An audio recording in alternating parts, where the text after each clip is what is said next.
As the AC is on blasting. This weekend is SummerSlam 2026. 2 nights in Minnesota. They're going to be in the U.S. Bank Stadium in Minneapolis. 12 matches. This is the Big Pop Theory podcast. We're an audio podcast, but we also use YouTube to have a prediction show. We go live after the event, and we use it for retrospect. I look forward to talking about SummerSlam. SummerSlam is one of my favorite PLEs, right? Is that what the kids say? I'm running my mouth. I've been running my mouth for the last 30-something seconds. So let's take down this lovely graphic so you can see the panel for tonight. Once it goes down, everything's slow on my end, folks. But I'm one of your hosts. I identify as the Great Grand Slam Poobah, and I'm joined with these lovely individuals. We have Rich Kings making his return to the Big Pop Theory podcast. Welcome back, Rich Kings. We also got the spectacular Shay Sawyer, a.k.a. Sawyer. Great to have you here, madam. And we have our favorite Mark wins, because that's all he does. Look at the guns. Folks, how is everybody doing on this Wednesday night? Lovely. I love the pretty good, all things considered. I love it. Miss Sawyer. Copacetic. There we go. And we end the chat we got here. So to declare his victory, we got one Crazy Joe. It's always great to see you, Crazy Joe. He says first. And period. Never. Okay. I almost said Ice Spice. Is it Spice Ice? I forget that. I'm sorry. I all I know is the mid 2000 stuff. So forgive me. And we got Jeffrey in the chat. He says, "What's up, guys?" He is very happy that you are back. One Shay Sawyer. He says, Shayna. He said the whole government. My full government. Oh my God. Okay. Hey. I want to I did it for you guys before we went on air. So I just want to say, since Jeffrey's here, I want you saw the graphic, right, Jeffrey? I want you to see this, Jeffrey, right now. I pointed out to my co-host here, and we're going to talk about, SummerSlam, and we're going to do predictions, and we're going to have some fun tonight, right? But I want you to look at this graphic, Jeffrey, just to show you how far AI has gone. When I made the graphic, right, I said, hey, can you make me an alternative? Everyone laughed at this, but I'm glad that because it was hilarious. But look at this right here, right? I looked at this, I said, oh, this is great. And then I see Obar is Omos. That's nice. It's nice to see where, and I didn't even realize this. They gave Chad Gable a belt. We're going to talk about him. But look at this right here. And LA Knight is Nick. Is Magnus. How do you say Magnus, Mark Wins? Magnus. I don't know why it cracks me up. And look at this alternative one too. They continue with the bit, and they continue to make sure that Omos was featured on here. He's in AAA right now. I think he's in a faction with Dominic Mysterio or something like that. But let's talk about it. We have SummerSlam. There are 6 matches each night. This is what I hope I uploaded. I did. So this is what night 1 and night 2 is looking like. I'm going to put this up here real quick for everybody in case you guys didn't see what night 1 and night 2 is. But this is night 1 right here on the left. I want to make sure I got that right because I did somewhat pay attention in school. And, night 1 has Oba against Brock. We have Gunther against Magnus. We have the Usos and Fatu going against Royce Keys, LA Knight, and Solo Sikoa. I feel like I said his name all wrong. I'm so sorry. I felt like AI. And then you got night 2 that's going to be main evented with Rollins and Reigns. We have that ladder match with the women for the interim women's championship. So looking at this, folks, what night are you looking forward to the most? I can already tell you Saturday night seemed like it blows Sunday out the water. So I'll give you the floor here first, Rich Kings. Which night are you looking forward to? Then Mark Wins, and then Shay Sawyer. Please take the floor. Yeah, I think I'll go with night 2 because it's not something that everybody's looking forward to, and I think that a lot of the times when we have these night ones, night twos, like the night one seems to be the greater match. I think they're gonna try to shift that. I think Seth and Roman. What can you do with that? You got the Finn because I'm a Finn fan. There's certain things that I personally like on night two, so I'm gonna say that through my expectations, night two's gonna be good. Okay, fair enough. Mark wins. Yeah, I'm looking at night one and I'm like, do I even need to watch night two? And I say that as a casual, right? Like if you're a hardcore fan or you watch the thing regularly, you obviously want to watch both nights. But if I had to pick one night and not watch the other one, night one is looking like that night one looking like the show. Miss Sawyer. You already know. Night two. Wherever Finn is, that's where I'm at. I don't need to see nothing. I don't care who's on night one. I don't care. You know what? That was like a very fair. Like I almost felt like when the words left my mouth, I said, "What am I even doing?" But Jeffrey in the chat, he put that he is looking forward to, and he followed up with yes. So that's a great answer, Jeffrey. Thank you for being in the chat. Hey, do us a favor. I feel like I'm such a rookie at this. This is a Big Pop 30 podcast. Do us a favor. Hit that like, subscribe, and notification. So when we go live or when we upload a video, you can see it. I was going to say live, but you could just see it. There we go. Some quick things real quick. Before we talk about night one and night two, I did want to run about last year's SummerSlam. We did do night two. We did a review. I know night one, me and Mark wins. We were out at a Yep show, and we're at a Yep show. So it left this really, really. Do I still have it? I do have this picture. It left this picture that it's a meme for us right here. This picture right here. This picture was actually shot last year when Jay Cargill lost to Tiffany Stratton. As you can tell, Mark is befuddled. He don't know what's going on. There's fog in his glasses. There's a bunch of other people in this picture I don't know except Joe. Glad that Joe was in the picture. But if you guys don't mind, I'm just going to run down last year's card, and then I just want to talk to you guys about what do you call it? Triple H. Because he said a quote, and I'm just interested in hearing you guys' thoughts about it. So night one, I had to make sure I had my phone nearby because the writing is very small here. But I wanted to get the pictures from last year. They were in Jersey last year. You see Jelly Roll was there. We had Roman Reigns and Jey Uso. They defeated Division. And Division is not on the card. We had Alexa Bliss and Charlotte Flair. They won the WWE Women's Tag Team Championships from Raquel and Roxanne. Shout out to Raquel. She's the new Women's Intercontinental Champion. She defeated Soruka this past Monday. We had Sami Zayn, who's also on the card. I didn't think he was going to make it. He defeated Karrion Kross, who I don't know if you guys can tell is not on the card, but he's the MLW champion. So shout out to Karrion Kross. Tiffany Stratton, the picture that I just shared. Tiffany, she retained her women's championship against Jade Cargill. Drew McIntyre and Logan Paul, they defeated Jelly Roll and Randy Orton. None of these people are on the card. CM Punk, or what did they put? CM Fuss or something like that? CM Punk, he defeats Gunther to win the heavyweight championship, and then 5 minutes later loses it to Seth Rollins, who's also on the card. Night two, I wanted to make sure that I had once again these stats here because everything's so small. Look at Candice LeRae taking a hell of a fall here. That was a hell of a bump last year. I don't know if you guys remember, but when she fell, I remember thinking like, oh, that can't be good. But we had Naomi. She defended her Women's World Championship, and she retained, defeating Rhea Ripley and Io Sky.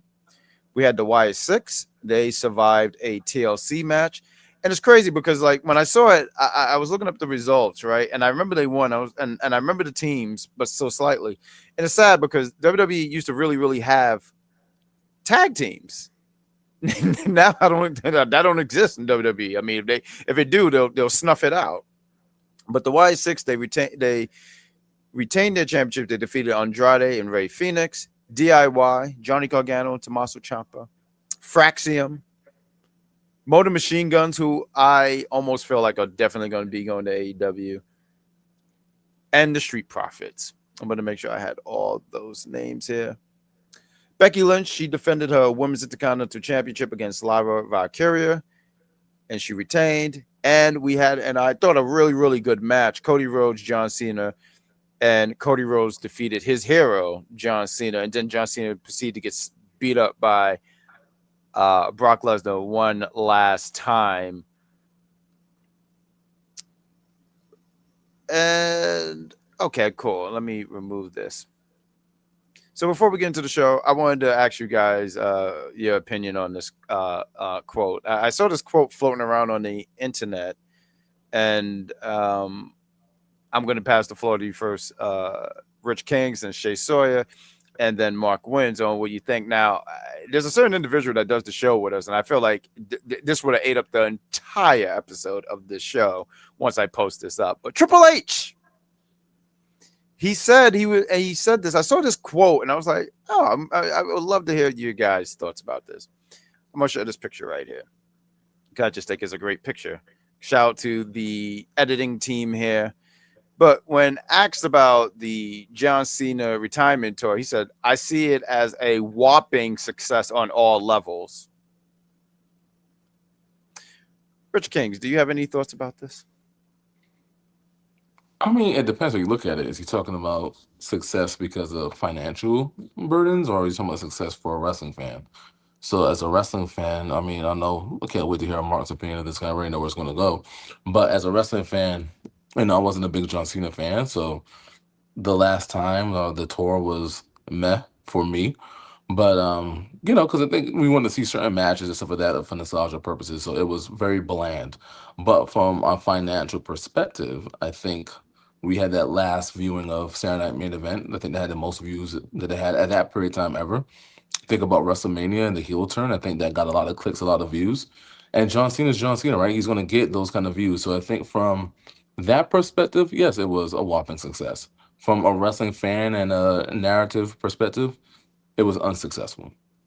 I'm going to just pass it. I'll just say it like that. So I'm going to pass it off to Shay.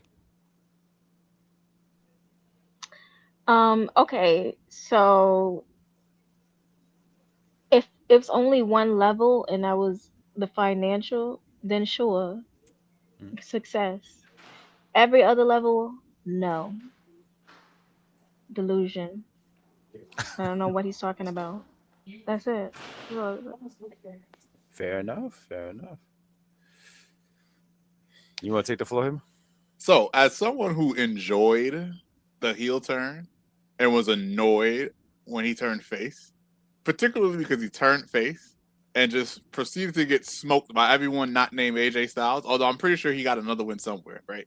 But no, it was not a success on all levels. That's a lie. It's a lie. It's delusion. It's nonsense. Because at the end of the day, if it was financial, right? Boom, you got all the monies that you wanted. You got all the human monies that you wanted to get. Cool, understandable. But like, if it was a success in terms of the story and or the wrestling, why'd you pivot? And then when you pivoted, why'd you have Cena? Well, you know what? I can't even say why you have Cena lose all the matches, because I'm pretty sure Cena had control over like how he wanted the matches to go, and if he wanted to win a match here and there when he could have and should have won him, he could have did it. But like, yeah, no, I at all levels, wrong. And that's the problem. The problem is that absolute word that he used, all. That's what makes that statement incorrect. I'm in agreement with you guys. When I saw it, I immediately kind of laughed. I don't think the retirement tour was like a complete failure, right? Because I loved the breakdown that you guys were breaking down. Like financial, sure. I'm pretty sure they were doing great business and great stuff. You know, they were making money head over heel, right? From a creative standpoint, no. just flat out no. And honestly, for me, everything changed around once he turned. It's funny. Me and Mark are like on the opposite side. Like you was like once he turned face, you was like, ugh. You kind of rolled your eyes, right? For me, when he turned face, I said, "Oh, thank God!" Like I was so satisfied with that, and I think for me, it stemmed from the match quality. I heard a lot of people and they were a fan of him and Orton, and I wasn't so much. Him and Punk, I thought that was pretty solid, but even still, I mean, I have my favorite encounter between them, right? But then when he turned face, he had a really great match with Logan Paul. He had a great match with AJ Styles. There was a match on SmackDown he had with Sammy. There was no finish, like there was no declared winner, but that was fun. At that point, I was starting to have fun again. Everything else, I didn't know what we were doing. So wanted to throw that out there as a from a for conversation purposes, and I would be interested in hearing you guys in the chat. What did you think about the retirement tour? What would you rank it? What would you give it? I give it a C because it wasn't complete. It wasn't like the worst thing I've ever seen in my life, but obviously it could have been totally booked in a much better capacity for me. So I would give it a C. So we got Jeffrey. He said Cena wanted more dates instead of 32. That's what it was. I didn't know how many dates it was. I think he said a really high number, and I don't even mind that they reduced that, but he did need more dates. So all he needed was some more dates. Cody even said the heel turn was too late in his career. I don't even think it was too late. It was bad because if you gave that to me 15 years ago, I would have still been upset. So I don't think it has anything to do with timing. I just think crap is crap, no matter what time of the year it is. And I feel like my am I frozen? Yes. Fan, love that for me. Just as the show is picking up, I'm gonna put this right here and I'm gonna fix it. But we're gonna talk about. Let's talk about. Let me see something real quick. Nope, still frozen. I'm gonna have to exit here real quick. Rich Kings. Matter of fact, boom. Don't worry about it. Let's talk about the first match. Let's get this down. I'm going to fix this some way, somehow. Sorry, technical difficulties. Things happen when you go live. Thank you, computer, for waiting now to do this. Tremendous business. Night one. Let's talk about night one. We have a Hell in a Cell match. We have Obafemi going against Brock Lesnar. I almost believe that this is going to be the open of the show, but I'm going to give you the floor here. First one, Mark wins. Obafemi, Brock Lesnar. What do you got? I really hope that we do not live in the universe where Brock Lesnar wins, because if Brock Lesnar wins, that means one or two things happen. That means that the booking is in fact as bad as Jean-Baptiste has been claiming it is, or Obafemi got hurt. Right? Those are those. I don't want to see Brock Lesnar win. I don't, and it's not like no, that this is supposed to be the trilogy. This is it. This is the third match. It's in a Hell in a Cell. I've seen clips of them going back and forth here and there. It looks really intense every time they're both on the screen. Shoot, every time Femi's on the screen and Brock isn't there, he looks really intense. I do not want to live in the universe where Brock Lesnar wins this matchup. My prediction is Obafemi. He is the ruler.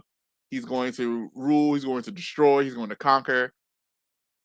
What I do hope is we get a longer match than the last two, particularly that first one. That first one was only 6 minutes. I hope we do get like some substance in this match. Like, it would be nice to see a nice little back and forth between the two. But yeah, Obafemi got to win this. That's my prediction. Okay, I'll jump in here next, and Shay, you can go right after. To your point, for me, for a story perspective, and I won't even say legacy, but for a character perspective, Oba should be winning this match. I just don't see a different option. So I understand why we did the 1-1, the best of three narrative. It should go to Oba at this point. You have him coming out and doing these elite promos and doing all this stuff that he's doing and talking and this and that. And it would be a huge letdown if he comes out and flat out loses. I mean, like, all that for what? Brock Lesnar doesn't need it. He's on his way out the door eventually. And you think about, for a career starter, it's almost like paying it forward. Like, I know me and the great here, I'm pretty sure, Shay, you remember when Brock came into the league and who passed the the thing to him. It was The Rock, right? He came in, The Rock won the belt for like a month and lost it immediately. It was like, what was the point of that? But it was almost on the story of passing the torch. Now, I mean, I have a different question probably towards the end for you guys. Or maybe we can ask it now at the end of this segment. But for me, Oba has to win this match. There's really no other option here from a story and character perspective. I'm gonna pass it over to you, Shay. Yeah, I kind of agree with you guys. Like, there's no reason why this should go any other way. Like, Oba needs to win this. This is just like, this is his Can y'all hear last, Shay? like, can you guys hear me? Oh my God, can Okay. you guys not hear me? I can hear you. Oh, okay, I got scared. Okay, but yeah, Oba needs to win this. It cannot go any other way. Brock, we appreciate you, everything you did, but it's time to pass the torch. And I think Oba is so ready. I mean, oh my gosh, he is so over. It is crazy. I never expected this. Not that I thought that he wouldn't like get over, because I think he's like a fantastic like wrestler all around. But to this extent is like I never expected, and I think it's so awesome. So I'm just like, you guys got to put that final nail in the coffin to kind of solidify it.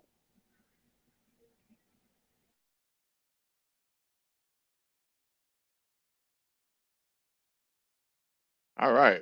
The Great Grand Slam Pooh, but we actually cannot hear you. Cannot. No.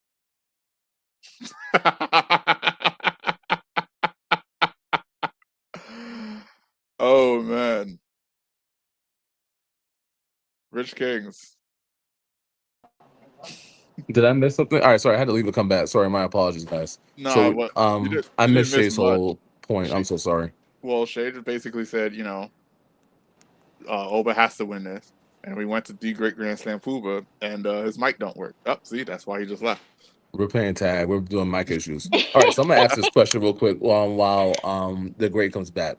So we know Brock Lesnar, the career he had, all the good stuff, right? So my question would be this: what do you think was more successful, Brock's career the first half, or his career where he returned the second half? I'm gonna start with you, Shay, and then we'll pass it to Mark, and then we'll fill the great when he comes in. I'm gonna say second half. Nice. How come? I just feel like he Can I be did a heard? lot of things. Yes, you Yes. can. Oh my God! Thank you. I'm sorry. No, because it was terrible. It was awful. But go ahead, Well, finish it. I'm gonna bring you in real quick. So, what I asked was, Brock Lesnar pretty much has tale of two tapes. So, which career do you think was more successful, the first half of his career, or the second half where he returned? Oh, that's so good. So I'm gonna pass it to Shay, then Mark, okay. then I'm gonna give it to you. Yeah, second. I just think the second because he just accomplished a lot more things. Like even like the streak, like I feel like that was a big Yes. deal. So that's just why I would say that. I feel like the first ended too like prematurely. I feel like. So yeah. No, that's fair. That's a good point. Who was next? Rich. Mark. So like his first half, was it not only like 2-3 years? Yeah, it was 02 to 04. Yeah, okay, so that's barely a half. I can't even. It was a good start. We got to give it credit because it was a good start. It was a hype start. It ended really really short, and then he goes to the UFC. If I can include the UFC if we include the UFC as like the first half of his career, then I would have to be a little equal because it is the UFC and like he really did he did that. But in terms of strictly WWE, oh no, his second half was leagues better, and it's only because leagues better only because it was his first half was just 2 years. So definitely the second half. And I agree to that. I think his second half and something that Shay said ended the streak and that killer run that he had in what was it 2014, just killing dudes and how he was protected. I mean, that was such a hell of a run, and also too the body of work that Brock Lesnar did in his second half. Not to say that his first half that it was great, but like I agree with Mark Wentz, it was just short. But the match he had with Punk, the match that he had with AJ, the match that he had, and also too, can I just sit here and say, I know everyone's going to expect this. In the second half, he beat Bill Goldberg, so I love this run. Like it to me, it's how could you not like it? Like he beat the baldest man in the world. So I have to go with those things. That his second run was just, and it's still going too. I mean, look at the stuff that he's still doing, even though he's not like a main focus like how he was at one point. And even then, I feel like I'm wrong saying that. But yeah, second run or second half, is that a better way? Oh, sounds good. I mean, I think when I think about the question, I think it's a little bit more closer in my mind than, it's just like a slam dunk. Everybody says the second part. I think when I think about the character, that the next big thing, how you came in, how you performed, what was going on, the fantasy matches, just the character in general, I think was good. Obviously, how he left was not the greatest. And I think that plays like a part in how well the character was portrayed. But thinking about the beast and how he was and when he returned the second time, it was like, for me it was good, but I think personally, watching wrestling at that time, like everybody was doing the F5. I think about the impact and where he was on the video games and stuff like that. It was just different. Like I know Matt Don is Here Comes the Pain, right? Who was on the cover. Like he just at that beginning stratosphere he had was pretty good. It was like a rocket ship. I think maybe that's why he wanted to get the hell up out of here. But at the same time, is the second half is obviously no joke. The beast is crazy. Suplex City is crazy. So it was great. But I'm gonna probably say for me it's the first half because I think what he meant to wrestling at that point was a little bit different because they needed somebody different because who were they going to hand the reins to if it wasn't no Austin, no Rock? Like he filled a void that thing that was necessary. Granted, we still had Kurt Angle and stuff like that, but I just think it was a little bit different. All right, thanks for the little mini segment. I have two things. You said who is it going to hand it off to? And Yeah. it's times like this where I wish Gene was here because I would just say Triple H. But yeah, Oh, I just oh, want to, and I want to point out, and Here Comes the Pain. Brock was a pain in the ass in that game too. So yeah, I see where we're That's coming why he from. said, "Here comes the pain." Pain delivered. Love it. What was it? 3 business days at that. I'm sorry. You know what, Rich? Why don't you lead? I'll pick the picture and you take charge. How's that sound, QB? Sounds good. All right. See, there we go. I know. I'm just giving people jobs out of nowhere. I hope I don't Come get a on, pink Oprah. slip. So why don't you lead with this one, Rich? All right, we have the this is probably one of the matches that I'm not looking forward to at all, to be honest with you. We have the Usos and Fatu versus Keys, Nia, and Soya. Yeah. Sawyer. Sawyer's in the But match? Oh, shit. we're gonna add Sawyer in here if we need the help because we need some excitement for the match. So I'm gonna start off with Soya. And then Sawyer. we stop. I'm gonna pass it to Sawyer, then we're gonna go to Mark and the Great, and I'll go last here. So Okay. Sawyer, start us off. Okay, so that's you said Usos and Jacob and all that, right? Yeah, against the group here, the mini group we have with The Keys. mini The group. mini I'm group. like, what are we doing? The we don't know what else to do, so we just threw them together group. Um, I I really want LA Knight to win. I feel like he is on a roll right now. Like they have been really, I don't know what it is. Like I don't know what he did to Triple H. I need to know the beef, but he just doesn't want him to win. Like he literally does not want him to prosper. But every time he gets on that mic, he absolutely destroys whoever he's talking to. Okay, whatever. He slips sometimes. Everybody slips. AJ Styles slips sometimes, for God's sakes. It happens. But you know what? He still has good matches. It's not like he doesn't have good matches. So I feel like LA deserves that chance. He should be the champ. He should be going against Roman. Honestly, whatever. But I'm not even going to get into that. I'm veering off subject, but I do feel like I would really like for LA Knight, Royce Keys, and Solo to win. I don't think that it would hurt the Husos. Who is that? The Usos and Jacob to lose. Honestly, let Jimmy take the pin. It's okay. It's totally fine. Like I really want LA Knight and them to win. I really do. I barely have a dog in this fight. I saw it, that match in the thing, and I didn't even register that it was there. Um, I don't know what's going on with this. Why that team is together? I don't even know what Royce Keys has done since his debut at what was it, Royal Rumble. So in theory, it would be nice for LA Knight, Royce Keys, and Solo Sequoia to win. But I don't know what that leads to. I don't know if that further, because here's the thing, right? The whole thing is, how do we further the bloodline storyline? Because that's what we're trying to do here, I'm assuming. And I don't know if a win for Royce Keys, LA Knight, and Solo advances the storyline much. That's the only thing. Like, I'm trying to figure out what it could do, and maybe it has to do with the fact that I am the casual. I don't really watch the product that much. I'm just here and I'm gonna watch SummerSlam and all of that. I don't really know where the storyline goes from there. So I have to go with the Usos featuring Jacob Fatu. I'm sorry, it was just that was hilarious. No, because I love how Mark's opening statement was, "I don't know what's going on here," because that's how I feel every morning I wake up. I don't know what's going on here. In this match, who do I got? I'm not, I'm with you, Rich. I'm not. It's not a match that I'm really looking forward to. It's on the card, sure. Um, I'm just gonna keep it simple. I just think the Usos, the Bloodline, goes over. I think they're gonna want to keep them strong. I don't know what the direction is, but I feel like the direction is we're gonna keep the Usos strong. I mean, the Usos, sorry, the Bloodline strong. They're gonna like regain all that power again. So I got the Bloodline going over. Yeah, honestly, I got the Bloodline winning this match too. To be honest with you, I don't see a different outcome. If you're really trying to further the Bloodline storyline, like to Mark's point, like it's really the Solo kind of objective. I think he's like the wild card in this match. Is he going to turn? Is he going to stay the same? Are you going to extend the Solo tease here?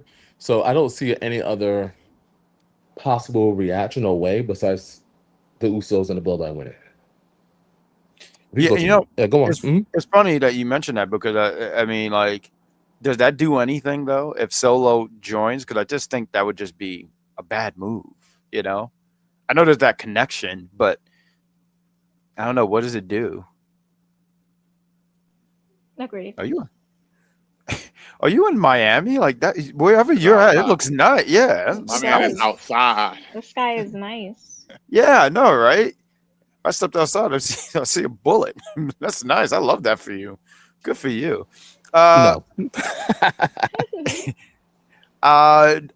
You Next want me match? to? You want to take? Okay, cool. Oh yeah, go on the next match. I'm sorry, I'm picking up this pizza. Go on. No, do your thing, buddy. Do your thing. So I'll take the charge here. We're gonna start off with Mark here. We have Gunther, and he's going against. How do you say it, Mark? Magnus. I'm sorry, those cracks me up. Goes against Nick Aldis. Why don't we do it like this? Mark, kick it off for us. Give us your thoughts, because I know you said you had some thoughts. Miss Sawyer, take on after that. I'll take it. I'll go after you, and then we'll give it to Rich King. So Mark wins. You said you had some thoughts about Gunther against Magnus. Okay. So give your thoughts. So like my prediction is Magnus wins, right? Because first of all, I don't know how many people know this, but I feel like Nick Aldis is about to surprise a lot of people. I feel like there's a lot of people that don't know he can wrestle. They just see, oh yeah, he's a manager. Nah, son, he can go. That's number one. But the reason why I want Magnus to win, and I'm going to use their names interchangeably. I'm going to go between Nick, Aldis, Magnus, all of it. The reason why I want Magnus to win is because I need Gunther to get repackaged, put away, mini retired, pack him up. I need him repackaged as Walter because the Gunther character, I'm over it. I can't deal with it. He's not a threat anymore. He's just run of the mill. He's not the character I grew up to. He's not the character I grew up loving. He's not the. They call him the ring general. I don't see him generating anything. I don't understand. I need Gunther to go away. He needs to lose this match. Magnus needs to be like, that's it, you're suspended indefinitely, and then when he comes back, he does not come back as Gunther. Oh, but Gunther, he retired John Cena and AJ Styles and Goldberg, and they're wasting the opportunity. Yes, they're wasting that, and we might as well forget about it at this point. Other than Goldberg, I know the Great Grand Slam Pooba is not going to let that go, which is fine. Whatever, I understand that, but that Gunther character has got to go. Put it away. Let this be the end of it, and repackage him as Walter, because I'm over it. I'm tired of it. I'm done. I can't deal with this Gunther stuff anymore. It's not. It's not it. Our prediction is Magnus. Got Magnus. Miss Sawyer, please take the floor, madam. It's the base every time you say Magnus.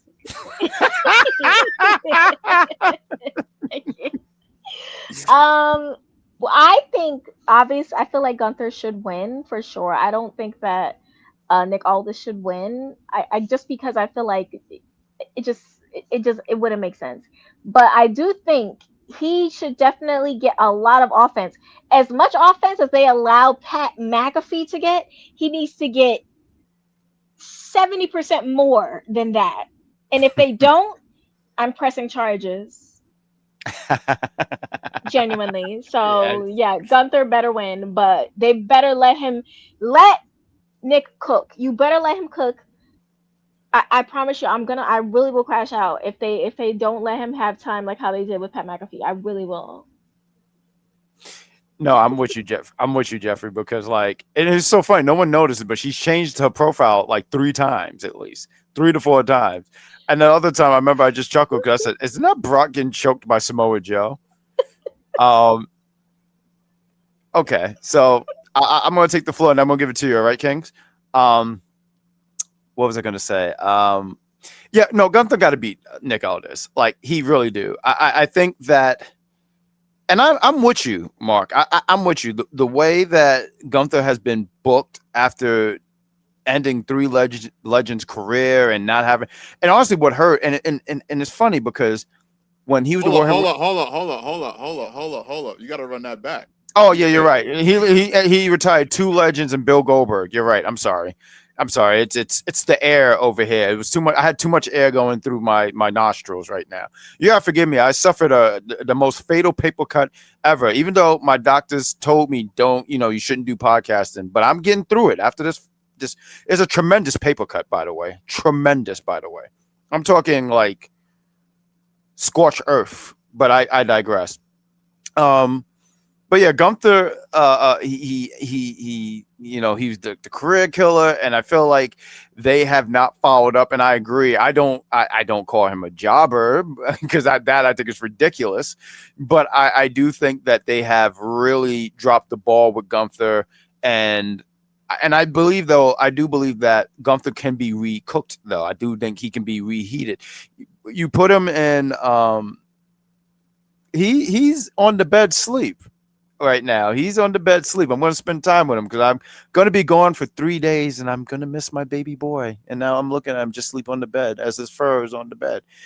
But they have they can repackage Gunther. I'm sorry. They can reheat Gunther. He gets some win, put him in something meaningful. But they got to be they got to make him a priority. They have that's one of the key things. But I do also agree Nick Aldis shouldn't just get power bombed and squashed in like 2 minutes. Let him go out there. Let him be. And there are going to be people out there who don't know of his work.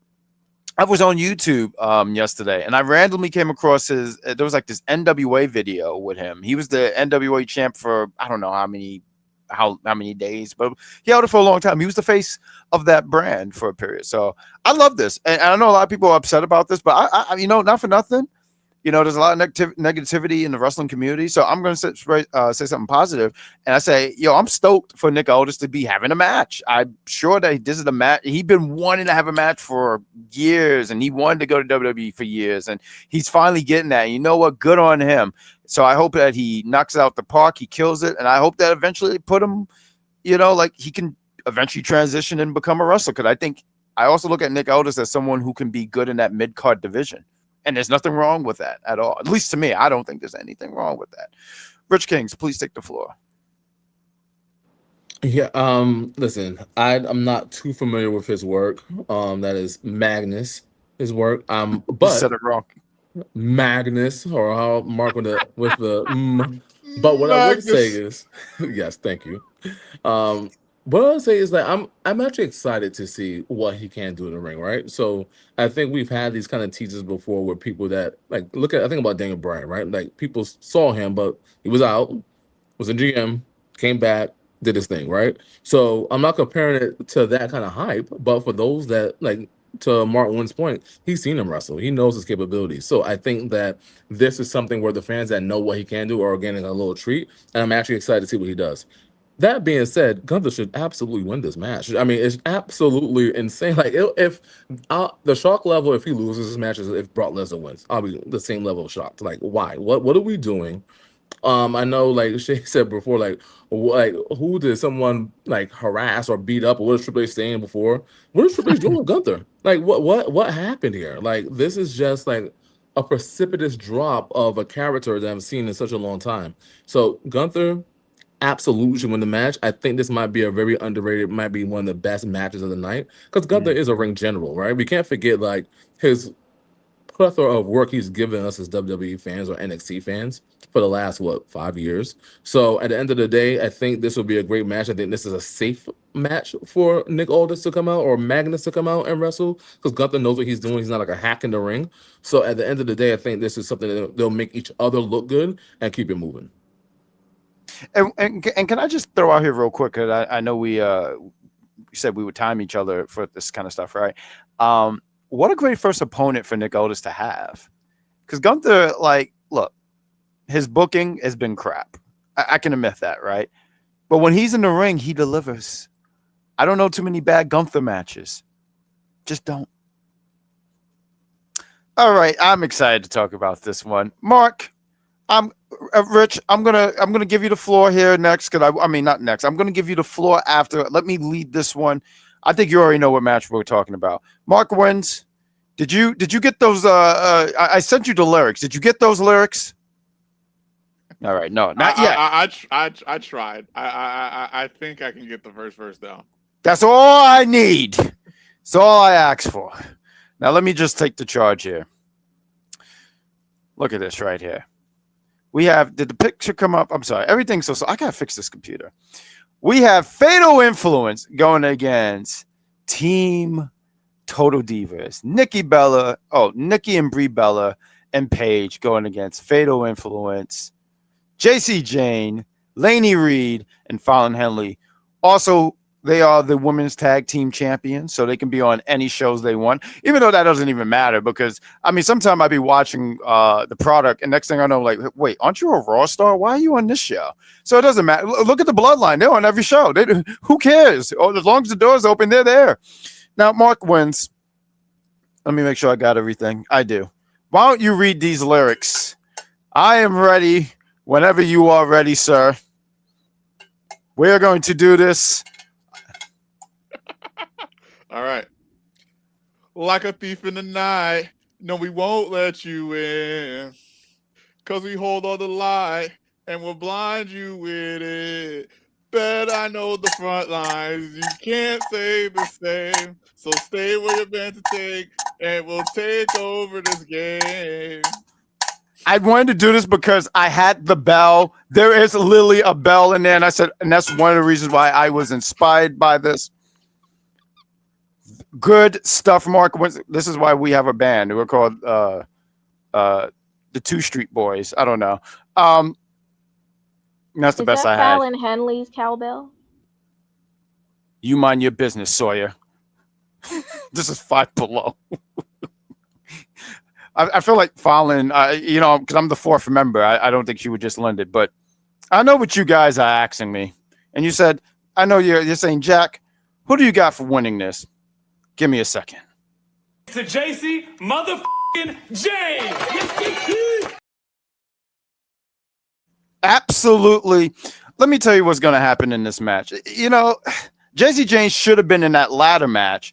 And this is where, you know, that I meant to screenshot it. There's you know Maven. He has this thing against I don't know who has it worse, Gene or Maven. But you know that video Maven guy, and he says why I hate Triple H. So when I saw JC lose, I immediately that video came to mind. So hashtag justice for JC. But she should be in that match, but she's not. But I'm glad that she's having a match at SummerSlam. And let me tell you something. If she would have been in that ladder match, she would have won. And look, her and Rhea, they had a match. I think it was like a 10-minute match. And honestly, JC dominated her for like a good 30 minutes of the match. It was a crazy amount of domination in that. But JC is going to Fatal Influence is going to win, but JC and 7, she's going to pin one of these girls. So I got Fatal Influence winning. And I also sit here and say this. Fatal Influence, when they first came up on the brand, they were hot. They got a lot of heat, and then it cooled down. I don't know why booking decided to do that. That was a bad move. They got the women tag team championships, and that's cool, but it don't mean anything if you don't put any effort into it. So I think this would be the right move for them to win, and then they can keep moving forward and continue to dominate on SmackDown. And I do sit here and say Fatal Influence will dominate. So I got Fatal Influence winning. I want to see if anyone's going to disagree with me because I do have a video prepared here. But we'll give it to Rich Kings, Shea Sawyer, and then Mark finish it up. You know what? I'm going to be in agreement with you that Fatal Influence wins this match. And the reason why I say this is because, I know we get on here, we rag on Nikki Bella. Like, we just drag around like a rag doll. But what I'm going to say about Nikki Bella is this. She is transcendent. The reason why I say that is Mark wins, Shay, the Great. I'm not too sure if you guys remember the women's revolution that happened quite some time ago, right? And who was Sasha, Becky, and Charlotte's opponents? Paige, the Bella Twins. Transitioning wrestling into this. Now, the tag team division is something that we talked about has an opportunity. And I think that Nikki Bella and Paige did a good job. And I mean, Brie and Paige did a good job of holding on those belts. But it's time to transition into the future.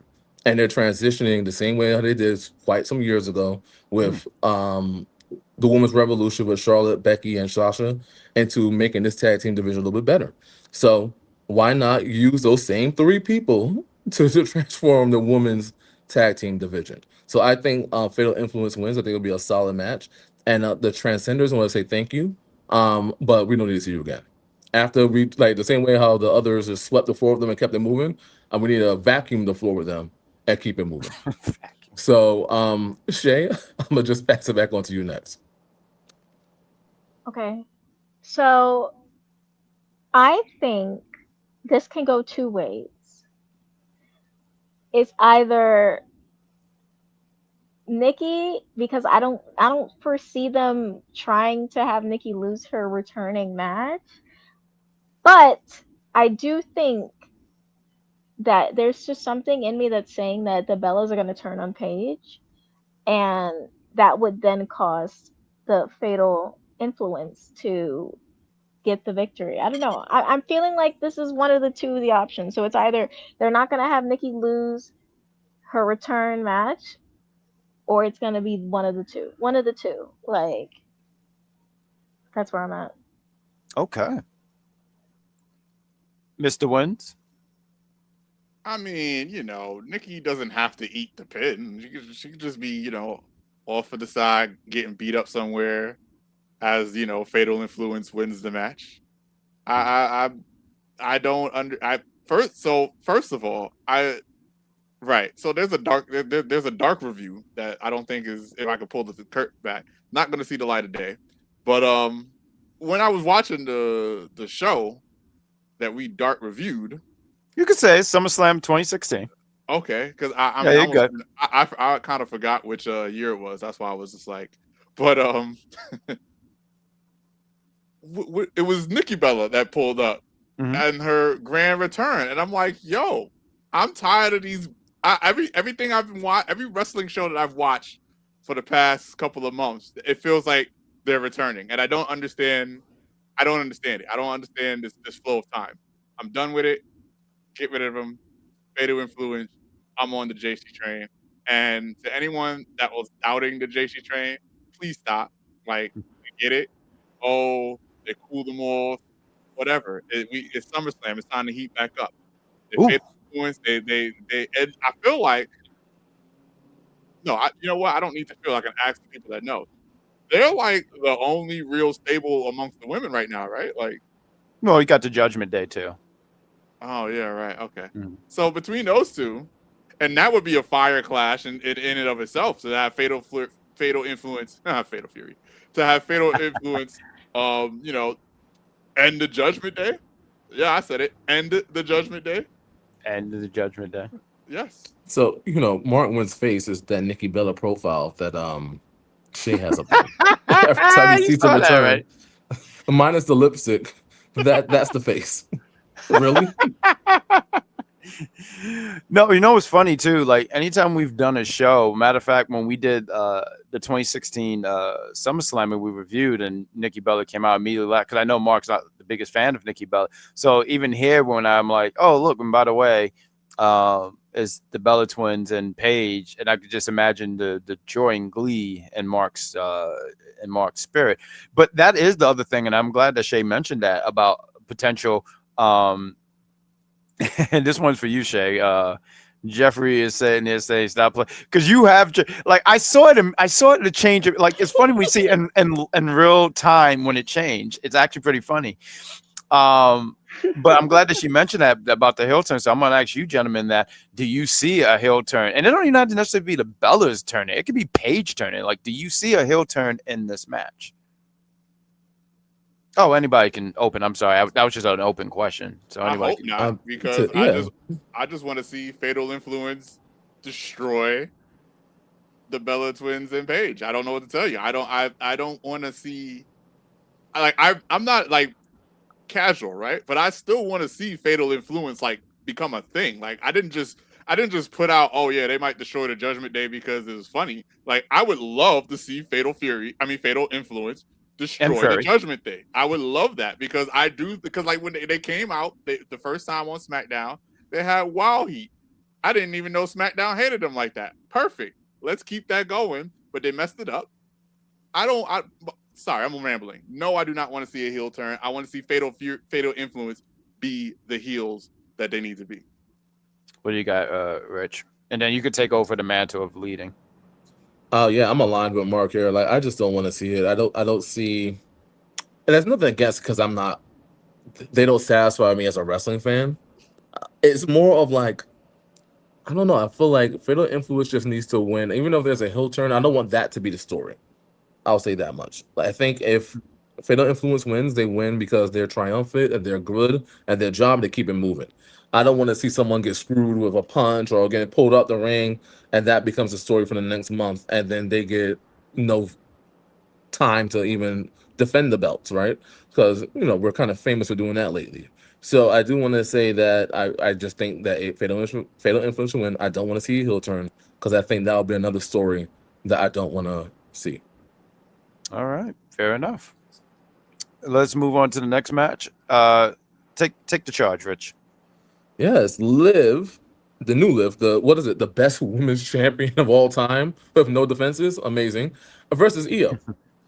Versus Io Sky, who Michael Cole thinks is the best current women's wrestler. You know what?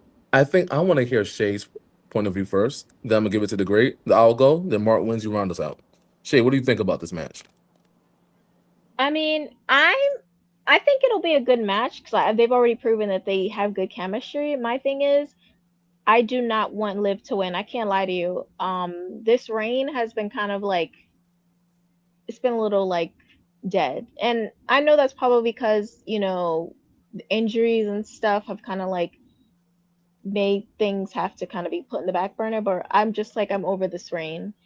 But I mean, also it's kind of like we already did EO. Like I feel like she just was champion, but it's like I just can't do this Live anymore because I'm getting frustrated. I'm over the Judgment Day stuff. Like I really am so through with it. So yeah, I really want Liv to lose. I can't lie to you. And she's cursed. So I don't know if they want to keep the whole curse thing going. Like she kind of has to lose.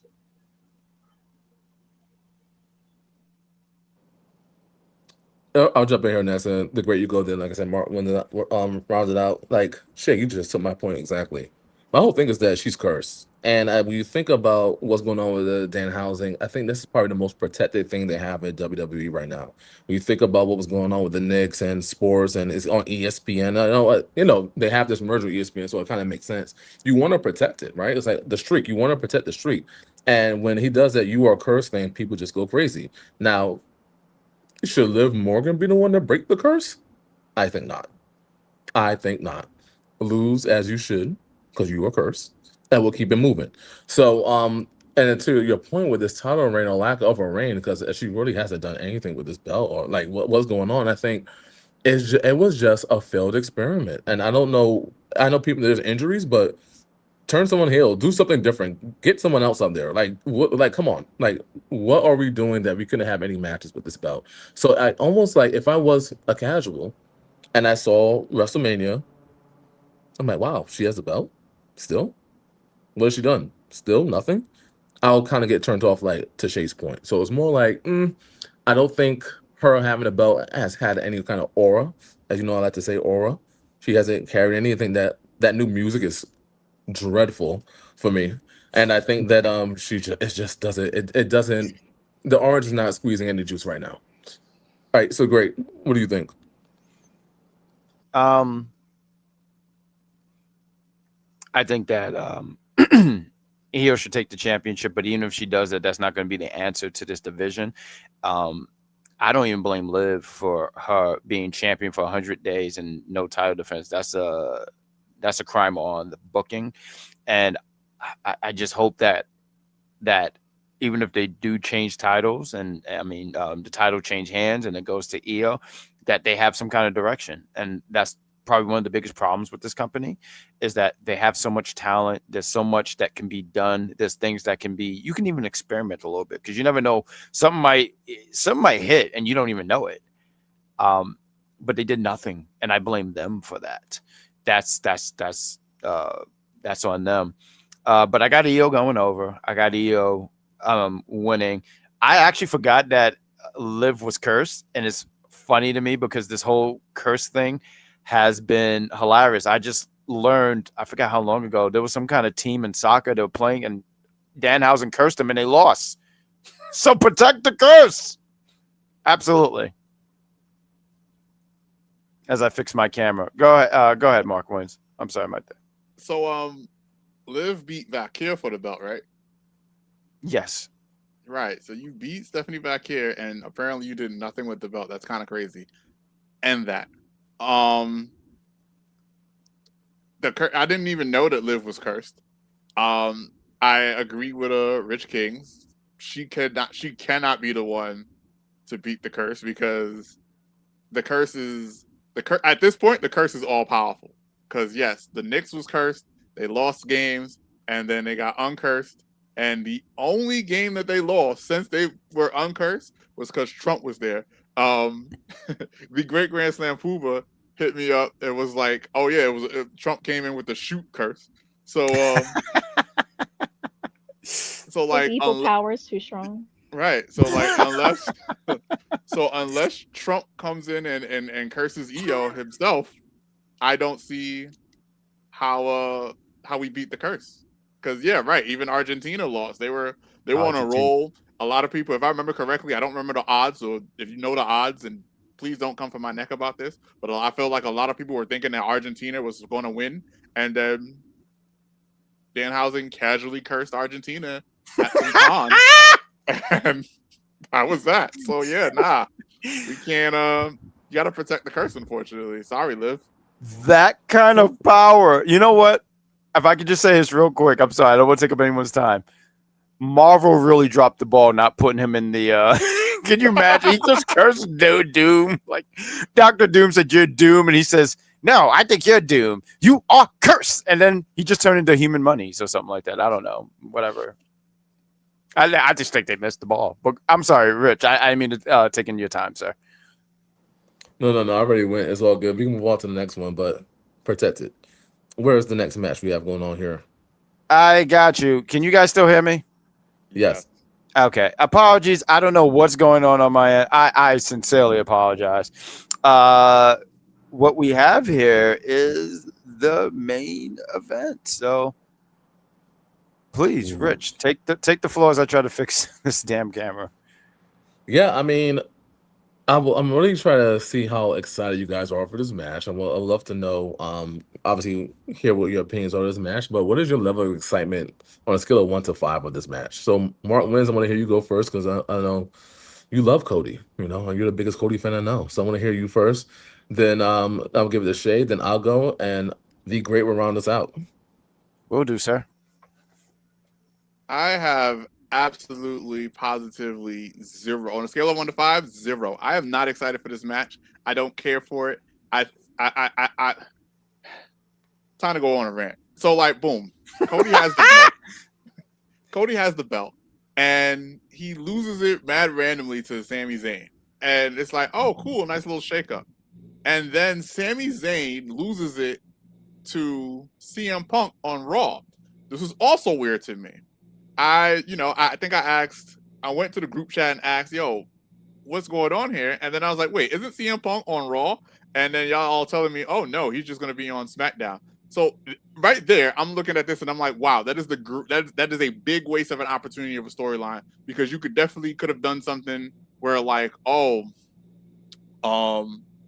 you got something where like CM Punk, he's still working for Raw and he has a SmackDown belt. So now Raw has 2 belts, and then now SmackDown got to try and get their belt back, but then they don't. Like, there's 2 ways. You can either make it a short-term thing where they try to get their belt back and they get it back, cool, whatever. Or what I think they should have did, they don't get the belt. He doesn't get the belt back from Raw, and now boom, you have this extended storyline that you can conclude at Survivor Series if you wanted to. But no, this is me thinking outside of the box. This is me, being creative, way too creative for WWE at this point. What do we do? Oh yeah, no, CM Punk is just another SmackDown superstar.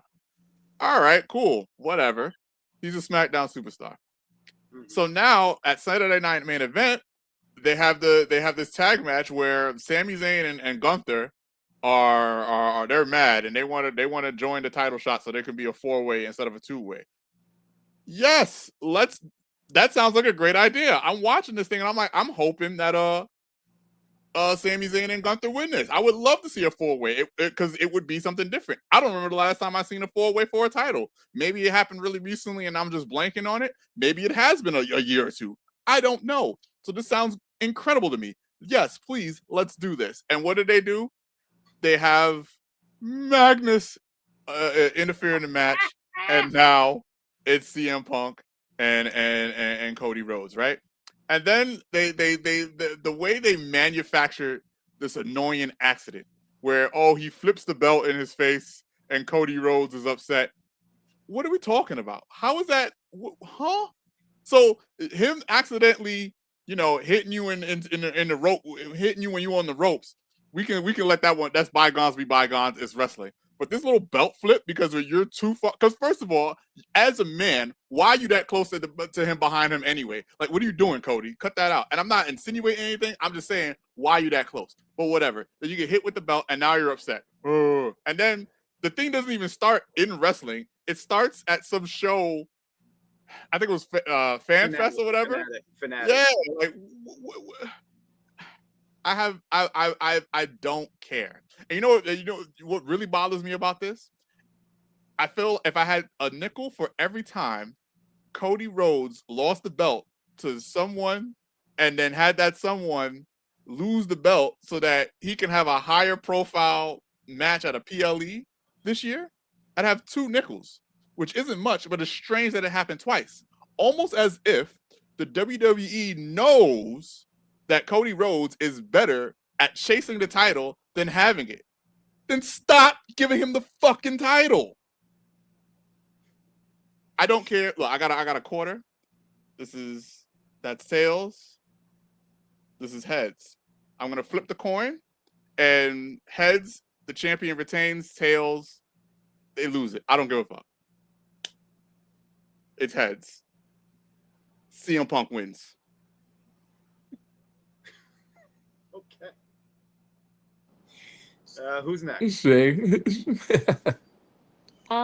So yeah, I think that they'll have a great match. I'm excited for the match itself because I feel like Punk is just he's in this era where it's like he's no it's no misses. Like it's every match is just like chef's kiss, honestly. But I do think that he's gonna retain. I want him to, as you can see from my profile picture. I'm a punker. Cody, I don't want to hear it. I'm tired. And you're crashing out about little things. I don't want to hear it anymore. It's childish to me. Keep the title on punker. And that's that. That's all I have to say. Who was next, Rich? Was it me? No, you could go and I'll round us out. All right, sir. You asked about my level of excitement here through 1 through 5. I would say 3.5 because this is a match that actually I thought this was going to be the main event for night 2. And, you know, they faced each other before, but these are two different versions of what they were years ago. So I'm excited about it. I'm excited about two top baby faces going at it. Now, I do agree with Mark Wins here. He mentioned how, okay, the belt hit him, and now he's like, so you said, so fuck me, right? I get what you're saying. You're like, what? Like, where's all this aggression coming from? Man, this is interesting because, like, I usually don't like betting against Cody, but this is the time I'm betting against Cody. I think Punk retains. I'm interested in seeing what happens after. Does Cody shake his hand and we don't have Gene here, so I'll do it for him. I respect you. I need you. I love you. Is he going to do any of those things, or is he going to turn heel? I've seen people talk about that and say, man, he should turn heel. Now, here's the thing. I would be down for a heel turn if it makes sense and if you have a freaking plan. Because trust me, baby, if you don't have a plan, you could turn him heel. No one will care. You know how I know that? John Cena, New Day. The moment, it was fantastic. It was great. Something that we're talking about. Everything else, not so much. So I'm interested in seeing what happens after.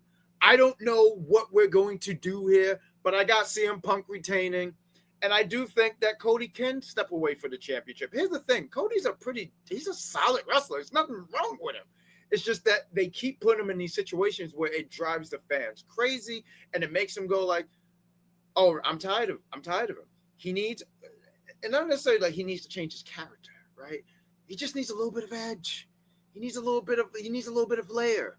Because the foundation of his character, fine. That's cool. But I think it's like with any human being. Like if I talk to someone, I'm like, how you doing? And so what do you like? I like Sky. Anything else? No? Okay. Layers, baby. Layers. So CM Punk. I got CM Punk for the dub.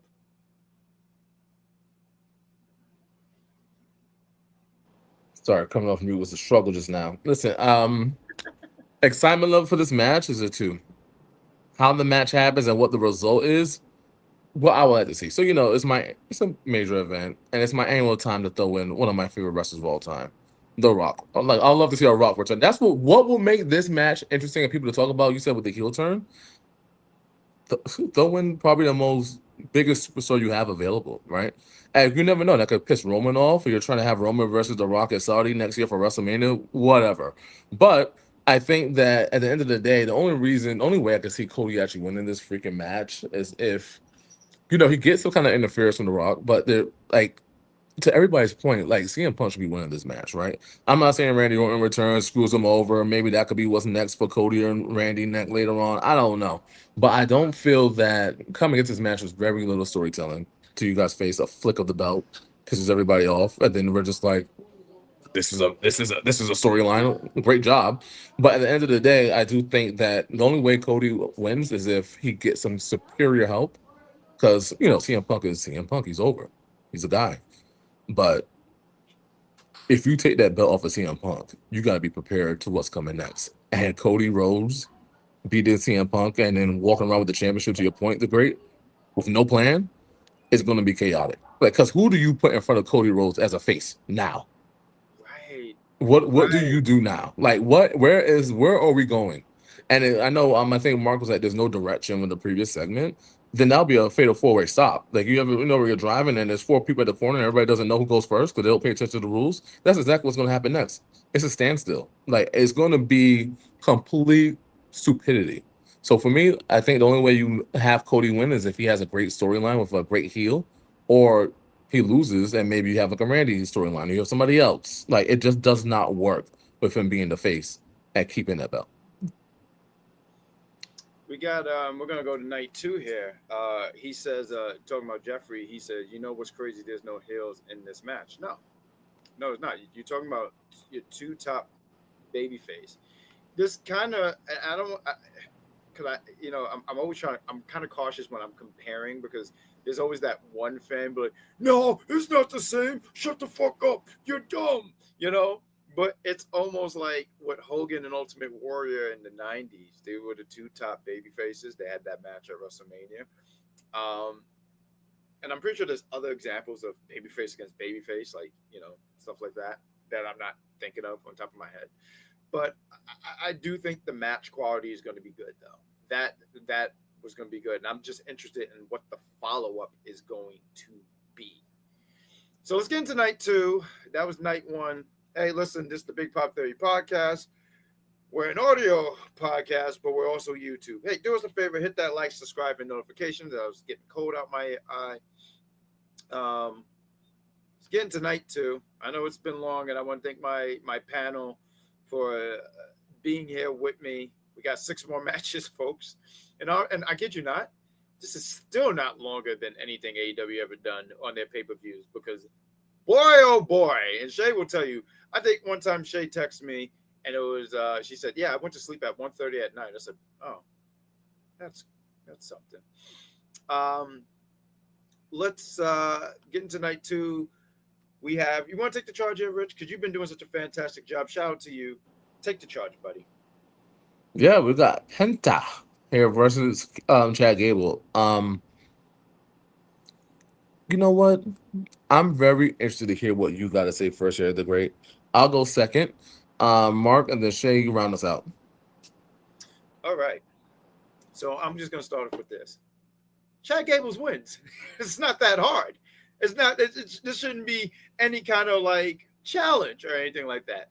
Chad Gable right now, he has the story, right? He came off from being Grande Americano, got unmasked.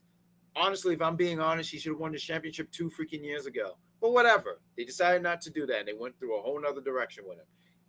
They're in his hometown in Minnesota. Let him have a little bit of a run with that Intercontinental Championship. Let him have a small. It don't even have to be like this. He holds it for 348 days. No, let him hold it for a few months.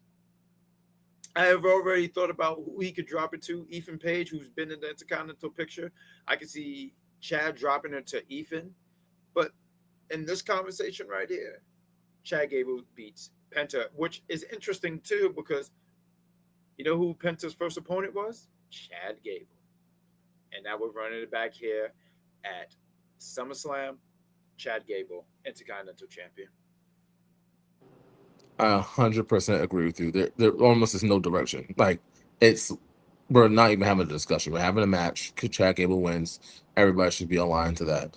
I think when you think about the longevity he's been with WWE, I think we were watching like a Survivor Series last year that we were doing a review on, and I'm like, Shorty G, what? Like, it's like, how long has he been here? And he's not had like this run that he's having right now. Like, what took so long? And I think, like, to your point, that 2 years ago, we should have won it. Like, I think that would have been great for him. But he's someone that, everybody, if you watch wrestling and you watch how he wrestles, it's exciting. If you're a wrestling fan, not talking about the entertainment aspect, but wrestling, he's the one that gets you probably excited currently right now on Raw because he knows what he's doing. I appreciate that this match is no gadgets, nothing else like that. It's just a straight up wrestling match, and it should be clear that Chad Gable wins this match. All right, Mark. I have to go with Chad Gable as well. I don't necessarily have reasons as strong as you guys. I just feel like he should win it. It would be nice to see him win it because he has been here for a long time, at least 10 years. Because I definitely was going to reference, I promised I was going to reference Shorty G because that was 10 years. I also think that this match has a sleeper potential to be match of the night or match of the event. Because I do feel like Penta can go. I do feel like Shaq can go. And if done correctly, and if they let them roll this out the way they should and could roll it out, this match could be a sleeper hit of SummerSlam. So I'm looking forward to it. I do want Chad Gable to win. I did not know that this is going to be his first single championship. Yep. Yeah, so let him get his first single championship, and let's see what we do with that. But yeah, Chad Gable, that's my prediction as well. It better be Chad Gable. After everything we went through, I'm done. I'm tired. Like it needs to be him. Penta, I really have appreciated his run because I feel like the IC title picture's been really fun. There's been a lot of fun matches, but a wrong that was made needs to be right. That this is why things are going the way they are for WWE because of that one mistake. And until they right that wrong, all they will know is despair.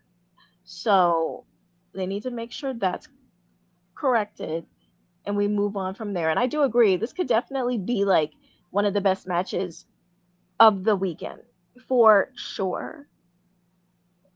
So yeah, make it happen. Great points. Totally agree. I love when we are on page. What about me? I'll be on the page too. We're always on the same page. Well, Same yeah, me and Shay. sentence. Yes. Finishing the sentence. And if it's a run-on sentence, we're finishing that sentence too. Exactly. But sometimes, Jacko, we're not on the same book. Mhm. Well, that's a shame because I have a pretty nice boat. It's pretty sweet to be exact. So you're missing out. Not too much, Jeffrey. Not too much. Hold on, we gotta catch what Jeffrey said here. I'm sorry, I was gonna go to the next one. What my main man said? This would be a great wrestling match. Shay, you have two rights that need to be wrong for you. Yeah, Yes, And we're coming soon. Coming soon. I do want to say though, and I agree that Penta's run, I didn't realize it's been that many days, 144. And a lot of times the problem with WWE, I've always been big on championships being, it's not a prop, it should be very important. And I feel like, with Penta, there's been like a nice little batch of like, I love when there's a division for the championship, right? It's not the same old people, but I do like that we have an Ethan wants it. We have Rusev won it. Javon is in the conversation. Rey Mysterio with all, just a breath of fraud. He's involved in it, right? I do like that there's a nice little batch of people who wants to go for that championship, and that's credit to him. Credit to him, but also the booking for being like, oh, we need to make this. Because and Rich Kings, I feel like we've had a lot of conversations about wrestling throughout the years. One of my favorite titles back in the day, yes, I wanted to be the world champion, but with the Intercontinental Championship, because there was just people who wanted that title, and I just said, and I don't know, it just caught my attention, and I kind of want that feel for both the U.S. and the Intercontinental Championship, which more than Intercontinental. U.S. I think could still use some work, but let's get into the next match here. Speaking of U.S., we got this. Rich, you want to take the floor? Yeah, I'm gonna start off with this one. Trick versus Corbin. And this was a trick for me. Like, I do Corbin's back, amazing. But come on, man. I think we've been talking about this for every PLE since like Mania. Like, why are we not getting Trick versus Mello? Like, what are they doing? Like, I am so lost and confused. Like, I feel it's like the blind leading the handicap sometimes in WWE. Like, what the fuck? Like, what's going on here? To have Corbin just magically appear. Here you go, a title match. Huh? Like, when we have something going with him and Mello already, it's like they keep like doing a sidestep with him and Mello. Maybe they're trying to do something bigger, maybe a Survivor Series. I don't know what their plan is. But right now, I think their plan absolutely sucks. I was about to curse again. Corbin is a great, not say great, he's a solid wrestler. And he's really good with some promos. And I like him. But when you're a fan like I am, and I think most of us are, we get narrowed into certain storylines and certain fantasy books that we want to see. And this was not on anybody's card that I'm speaking to. No one was like, yeah, let's get Trick versus Corbin. No, like it did not move the needle for me. I hope Corbin loses because that's what you get. You return and you lose. That's what I want. But I have Trick going over, even though it's not. I mean, that's perfectly what I want. But I think when people just come and interrupt the storyline of how Corbin is, you should lose. I hope Dan should be cursing him. He should be cursed. I'm gonna pass off to Shay next, and then Mark and then the Great, you round us out. I think I sent something to the Grand Slammer. I did. I was disgusted. I just don't understand. I need to see, like, they need to do an Unreal episode of them. I need to see what they talk about in the room when it comes to these decisions, this specific decision. Because to anyone with a working brain, it seemed very simple. Oh, obviously it should be like a fatal four way. That's what I thought was happening. It was going to be Ricky. They had him watching the match that Baron came back during. They obviously had Carmelo in the match as well. Or he was in the match with Trick. And he obviously got involved. So you would think, right? And it seems so simple, right? Fatal four way, great match, right? No. These idiots, they were like, you know what we should do? Let's just randomly X out Carmelo, X out Ricky, and let's just put in Baron Corbin with no explanation, just because. No reason. He didn't even win like a match or anything to gain this. Just because. Just because it's Baron Corbin, whatever that's supposed to mean. Let's just put him in a match with Trick Williams for the United States title. They're taking the piss. Like, literally. No, because this is literally a piss take. This is one of the biggest piss takes I've ever heard. Like, what? Am I going crazy? What world am I living in where this makes sense? What is going on? Even Baron Corbin is on the internet saying, put Carmelo in the match at the very least. What's the explanation? I don't know. I'm so frustrated because I genuinely don't know. Let it be. If they don't fix it Friday, because whatever Raw was, if that was a Raw to convince you to watch SummerSlam, whatever comes on Sunday, I'm watching that instead. Yeah. SmackDown has one shot to literally put things over. If they don't figure out a way to get Carmelo and Ricky Saints in that match, I'm literally going to scream at the top of my lungs, because what is wrong with you people? Like I don't understand. Give me the pen, because y'all don't know what you're doing. I had a great, right? Yeah, there really isn't a pen though, Shay. I don't know what it's bad. It's like airbrush. It's an airbrush. It's AI airbrush and everything. It's just like we don't know what we're doing. What is that Mario paints when they just do whatever that shit? Not that you made the Mario part, but that was a damn good reference. I just thought it was in crayon.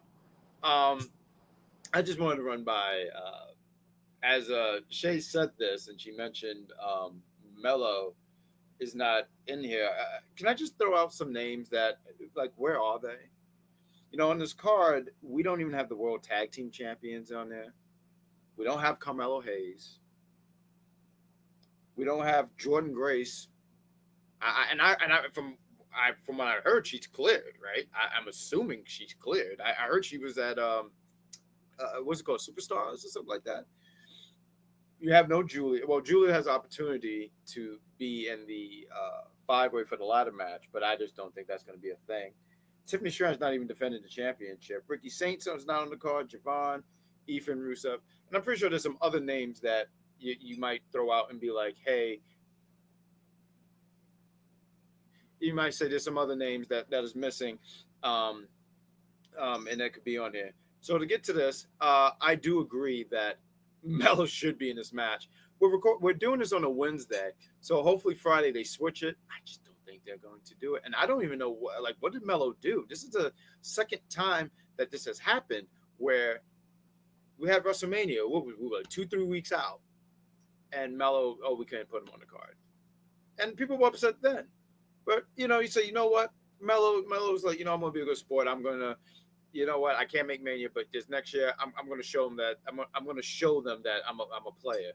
And he's done that, and they've done a terrible, poor job on doing anything with him.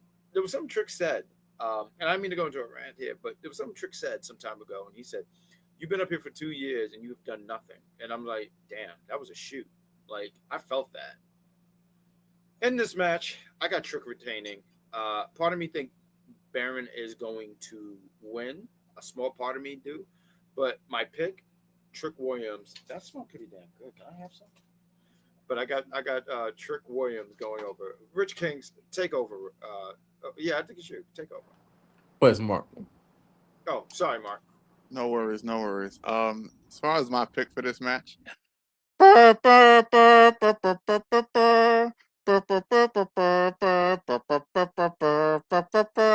Trick is gonna whoop that Trick. I'm also surprised to see Corbin here. Like, something I didn't know what was going on. So like when I saw it on the match card that the Great Grand Slam Pooba put up earlier, I was like, that's interesting. I have no idea why he's there. I don't have as long of a rant as you guys did on how Corbin got here. I'm happy that he's back because I feel like he's been gone for a while, so good for him. But wrong place, wrong time, sir. Get whooped. I don't see how or why Corbin wins this. Yeah, whoop that Trick.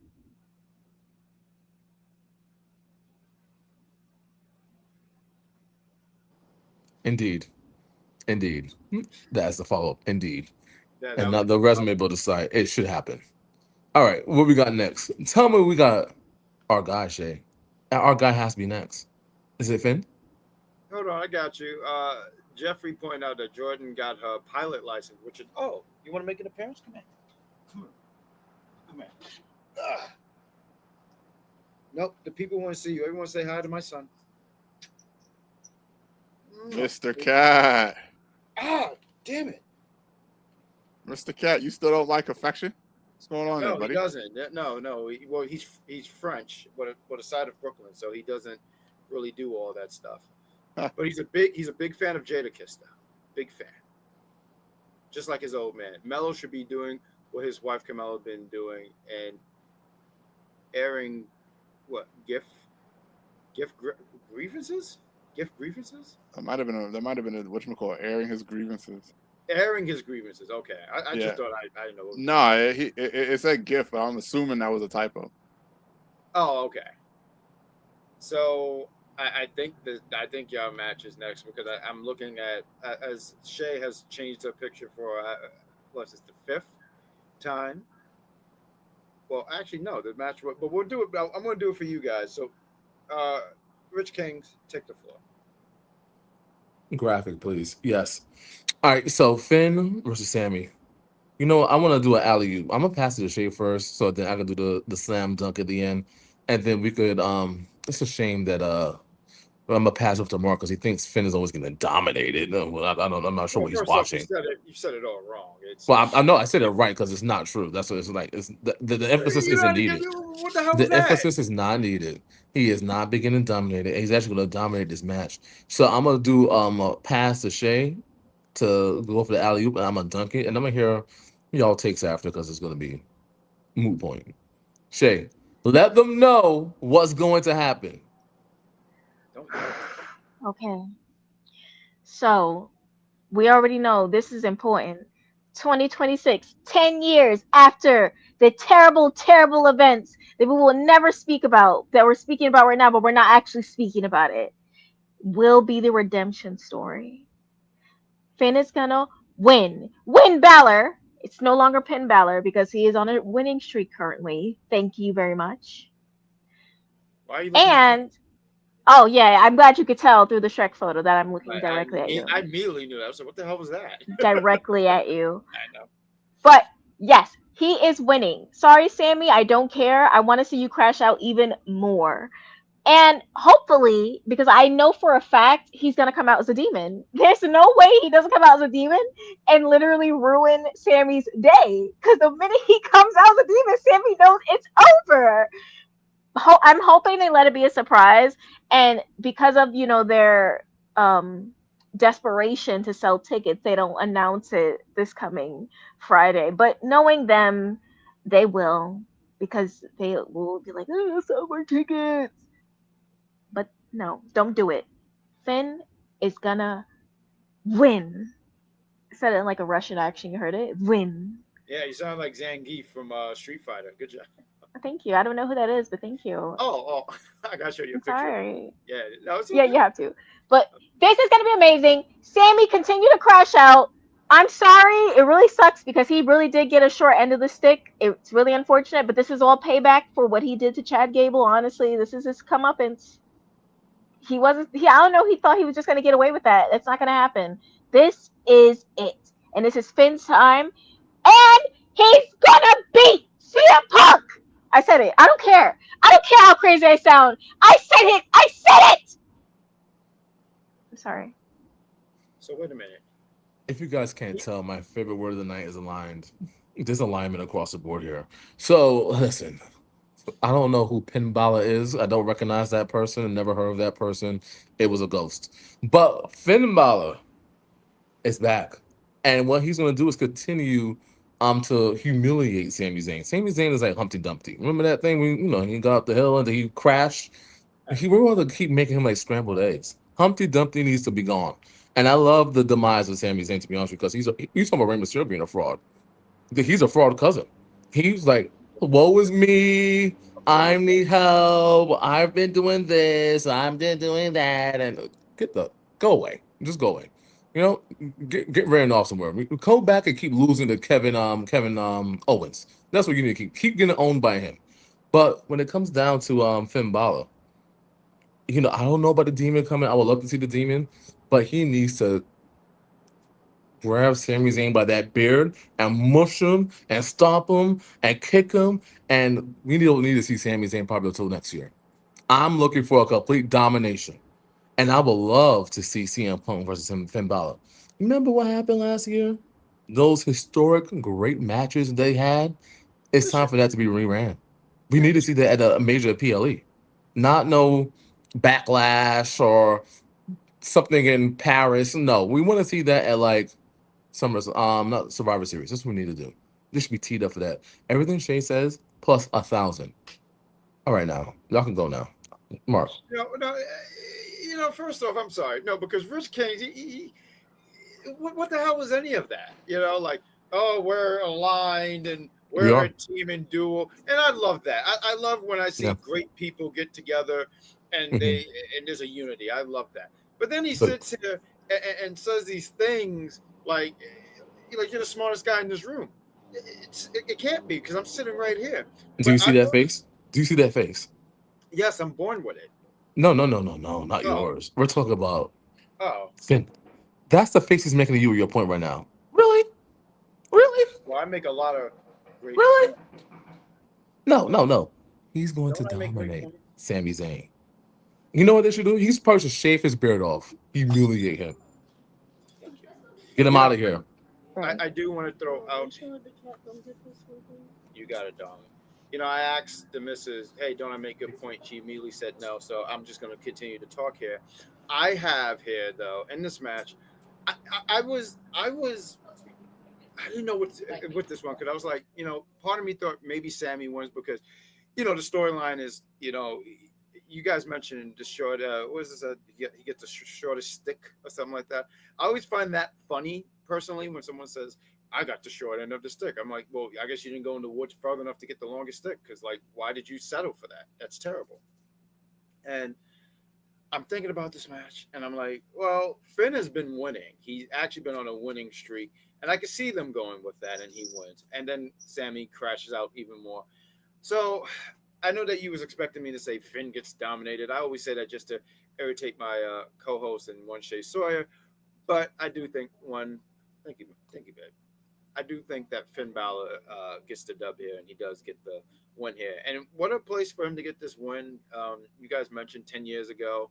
10 years ago, he was a Universal Champion. Unfortunately, he got hurt, and he had to drop the championship. And it's one of those what ifs, and what if he didn't get hurt and he was still the champion and all that stuff. So I have him winning here at SummerSlam. 10 years later, winning at SummerSlam.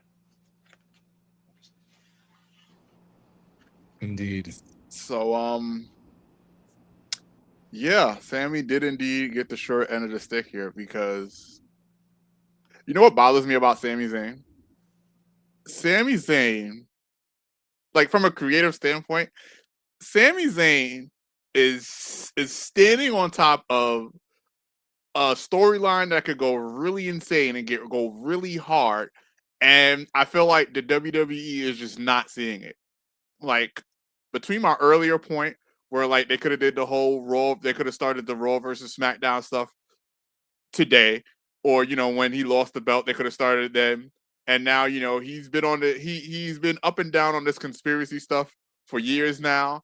I feel like they I don't know if it's just a funny thing for Sami Zayn to say, and they're like, "Hey, Sammy, say the conspiracy thing," or like if there is like a long-term story that they're ever so slightly putting the seeds in for, but like they need to do something with it. But unfortunately, I don't think they will. In terms of Finn Balor, I'm happy that he's on a win streak. Listen, every time I'm like he gets dominated, it's never like out of malice. It's just what I observe. I'm starting to observe, he's winning now. That's good. And let me tell you something. I am for the Finn Balor versus CM Punk. I am for Finn Balor getting his run. He needs the run. He deserves the run. I'm glad he dropped off Judgment Day because I feel like Judgment Day has ran his course. So I'm glad he dropped that off and he's on doing his thing. I would love. I know you said Survivor Series, and I get it. But me personally, if I'm booking it and I'm like, all right, boom, Finn Balor, we're gonna do something with Finn Balor. Slow it down a little bit, have him win the Rumble, and have him win WrestleMania. That's what I would do, because I think he deserves it. I think he deserves it. I think he's earned it. He has been eating so many pins for no reason a lot of the time. Like I hate to bring it up. He got pinned in a ladder match for no real reason. Like it didn't make any sense. So I'm so happy for Finn. What is this picture? I'm so happy for Finn. I want him to see success because he deserves it. Yeah, Finn Balor or win Balor in this case. I'm aligned. I'm on that. I'm on the Finn Balor train. I hope he does not get dominated. Mostly because I feel like it would be a waste of a storyline. It'd be a whole lot of waste of potential if Sami Zayn wins. But yeah. The great what was remember we love Family Feud, and there's this bug at the end of an episode that he's saying excellent, and that's exactly what should be happening here. And Sami Zayn, I'm sick of him. You know what? He after we all watched TV, we were growing up. Remember the Feed the Need commercials? That's Sami Zayn. He's like those like feed me, help me, I need this, I need that. He's like a nagging look, stop. You had your chance, multiple chances. Honestly, if you think about it, he got more chances at the championship than Finn Balor. Correct. So, Right. what more do you need? Like, what more do you need? He needs a nourishment. conspiracy storyline to actually come into fruition. That's what I think he needs. I think it would I don't know how they would do it precisely, but I feel like if they actually decided, all right, boom, we're going to milk that into like a real championship, into like a real deal, where like they actually like come up with some type of conspiracy for him to be like, see, I knew it, it would be fire, but they're not doing that, and that's the sad part. No. I just want to. I'm sorry. I'd like to pull the curtain back a little bit here. I asked one Shay, so I said, "Hey, can you give me some timestamps so we can put up some reels and stuff like that, have that going?" And once we got to Finn Balor, RIC and big capitals, Win Balor. There's a lot of R's there. Win Balor with 6 R's. Win Balor. All right, let's get I down. feel like before we move on, we cannot not acknowledge this profile picture that Shakespeare has up because man, Oh, I've seen it before. It's a classic. Yeah. It's on. I It's thought on, I'd bring it back. there you go. It's on your Twitch. Yeah. Yeah. Baby Yeah. Jesus in me, my head. I'm the baby Jesus. We got Precious. That is so precious. Sammy is a whining baby. Like, stop. Yes. The last real good guy, please. Hashtag justice for Sammy. No. Okay, let's get You to know this. what's crazy is I was saying Willow, because she just recently won the AEW Women's Championship. Woo! Sorry, I know this wrong promotion. And I said she was basically the Sami Zayn of AEW. And someone said, I don't agree, she's not gonna win. She won. Sami Zayn continuously kept winning, and has the audacity to act like he has been so wronged. Is he delusional? Yes. Yes. I just wanted to say that. he is delusional until unless they put a storyline behind it, but they never will. So yes, he's delusional. I was gonna mention. I feel like he's so aware. I know, like the last SmackDown, I want to say it was, and he was upset that he wasn't being on the card and all that stuff. And anyway, throughout the whole thing, the internet is hilarious because they were like, there was a period of time where they wanted, I forgot what PLE was up at the time, but they were just like, Sami Zayn should just go against a water bottle because anytime you see a water bottle, he just slaps it. He just continues to slap it. And there was one where he looked at the water bottle. It was like he knew. He just looked at it and just said, and I just thought that was great. It was hilarious. You got I feel like there's a compilation somewhere on YouTube of it. So let's get into this match. We got, after this match, 2 more matches. So we're running an hour and 40. We knew it was going to be long. Rich. I'm sorry. Yes, I'm here. We got Charlotte, Jade, Chelsea, Tiffany, and I think Lash Legend. I think she's gonna be in this match. But we'll see. It could be Julia, but I think it's gonna be Lash. We got this mega fight coming up for the interim women's championship. I would love to hear the great. You start us out, then Shay, Mark, and I'm gonna round us out with this one.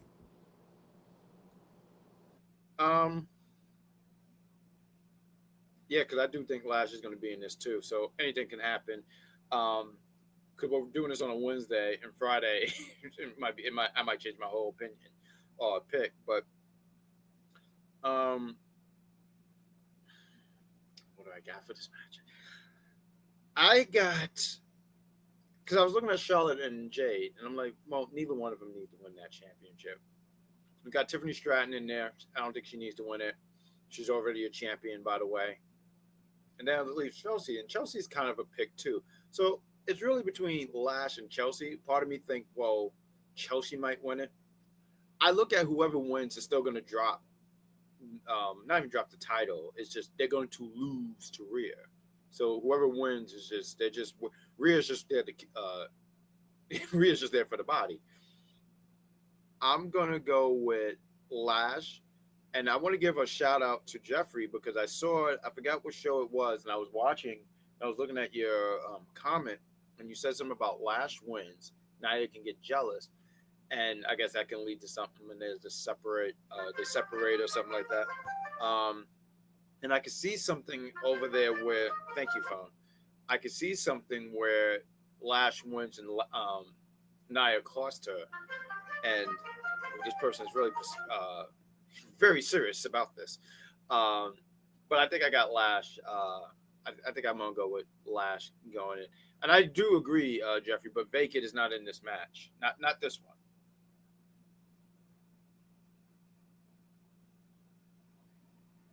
one. I'm next? Yeah, take the floor. Please, I wasn't sure. Okay. Wait, so is it like confirmed that it's going to be Nia versus Lash, or are we just like hoping for that? Is it like a hope? It's Lash against Julia. And and I was just saying, like, I could see Lash winning and Nia cost her. Because it wouldn't be a long run, because they're saying Rhea's going to be back soon. And I think we all can agree, whoever's standing across the ring from Rhea is just there to lose. Honestly, I don't know. was hard for me. You know, I'm a big Julia fan, and I do really love Lash, but I just feel like Julia has had such a shit year. I feel like they have really just dropped the ball. The least they can do is put her in a match where I think it's going to be really, really great, and just she just has that to be like, yeah, I was a part of that. Something like they owe her something at this very like at this point. Like I'm just so disappointed, and I just yeah, I'm gonna go with Julius solely because I just feel like they need to right some wrongs, and this is a nice start, but it is not even close to what they can do to make shit right for her. I'm sorry, things right. I'm so sorry. That's all.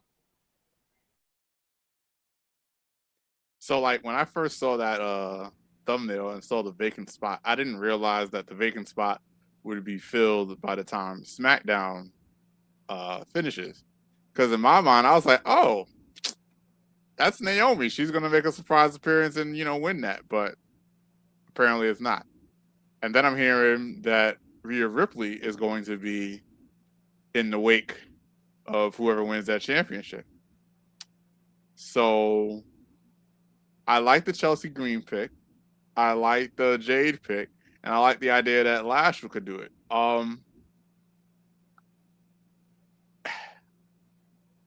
Assuming Lash wins her match to get into the championship match, I want to see Lash against Rhea because I feel like I don't remember exactly where I saw that. Like they had some type of clash. Maybe it was in like a war game or something. I don't know.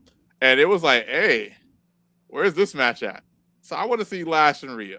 That's my pick. My pick is Lash, even though we don't even know if she's gonna make it all the way. But yes, Lash, legend, wins this belt. Let's go. I'm gonna start us off, and I'm gonna say Lash does win, but I think Nia does help Lash win, and I think she helps her win to cross her after. Like there's a plan. Like I'm gonna help you win, and then I'm gonna cross you after that.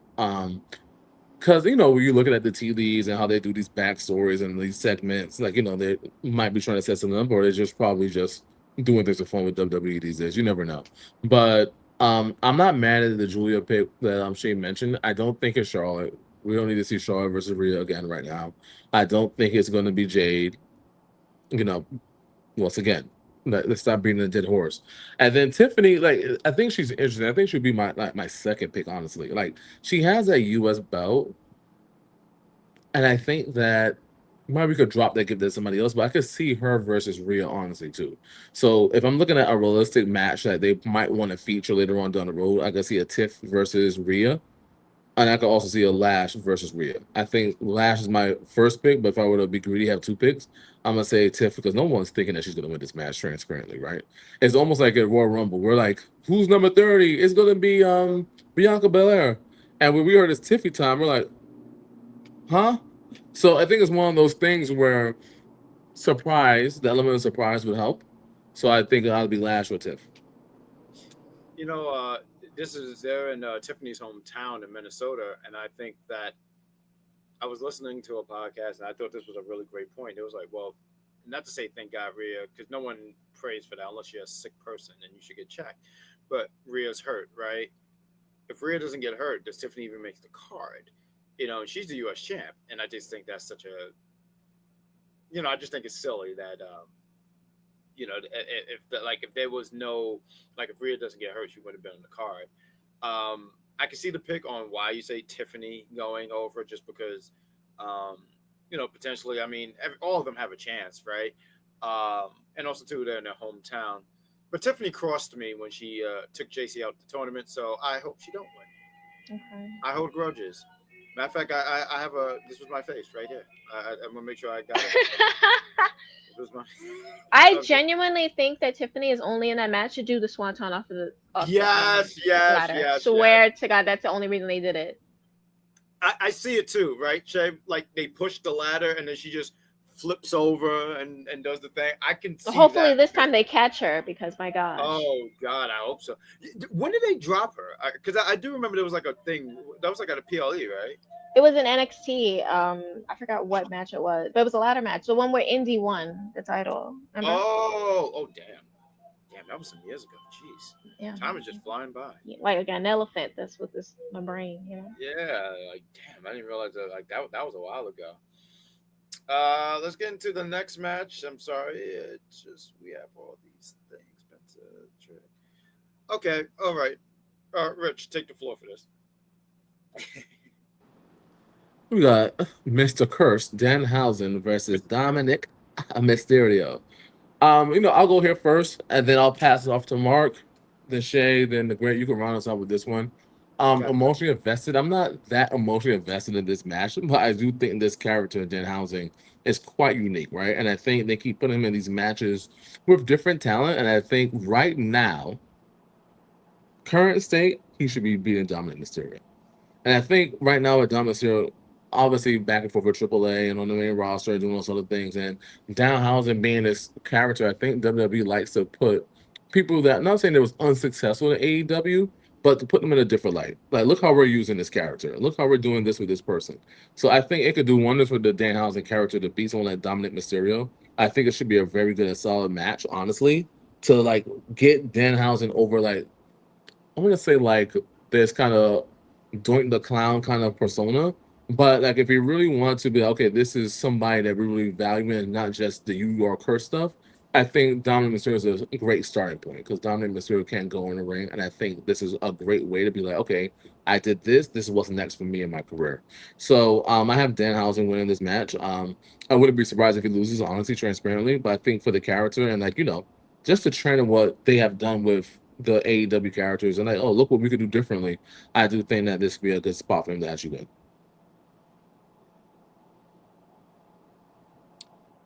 Danhausen. It's interesting, right? Because I remember the first time I seen Danhausen was with the Great Grand Slam Poober and friends at HOG show. And I remember like, what is this character? I was thoroughly confused. I was like, what's going on here? Because they said something, he weighs like 1,000,000 tons or something, and then he's like, they booked him, they billed him as taller than he actually was. It was wild. And he said he was very nice, very evil. So I'm thinking I thought he was a heel.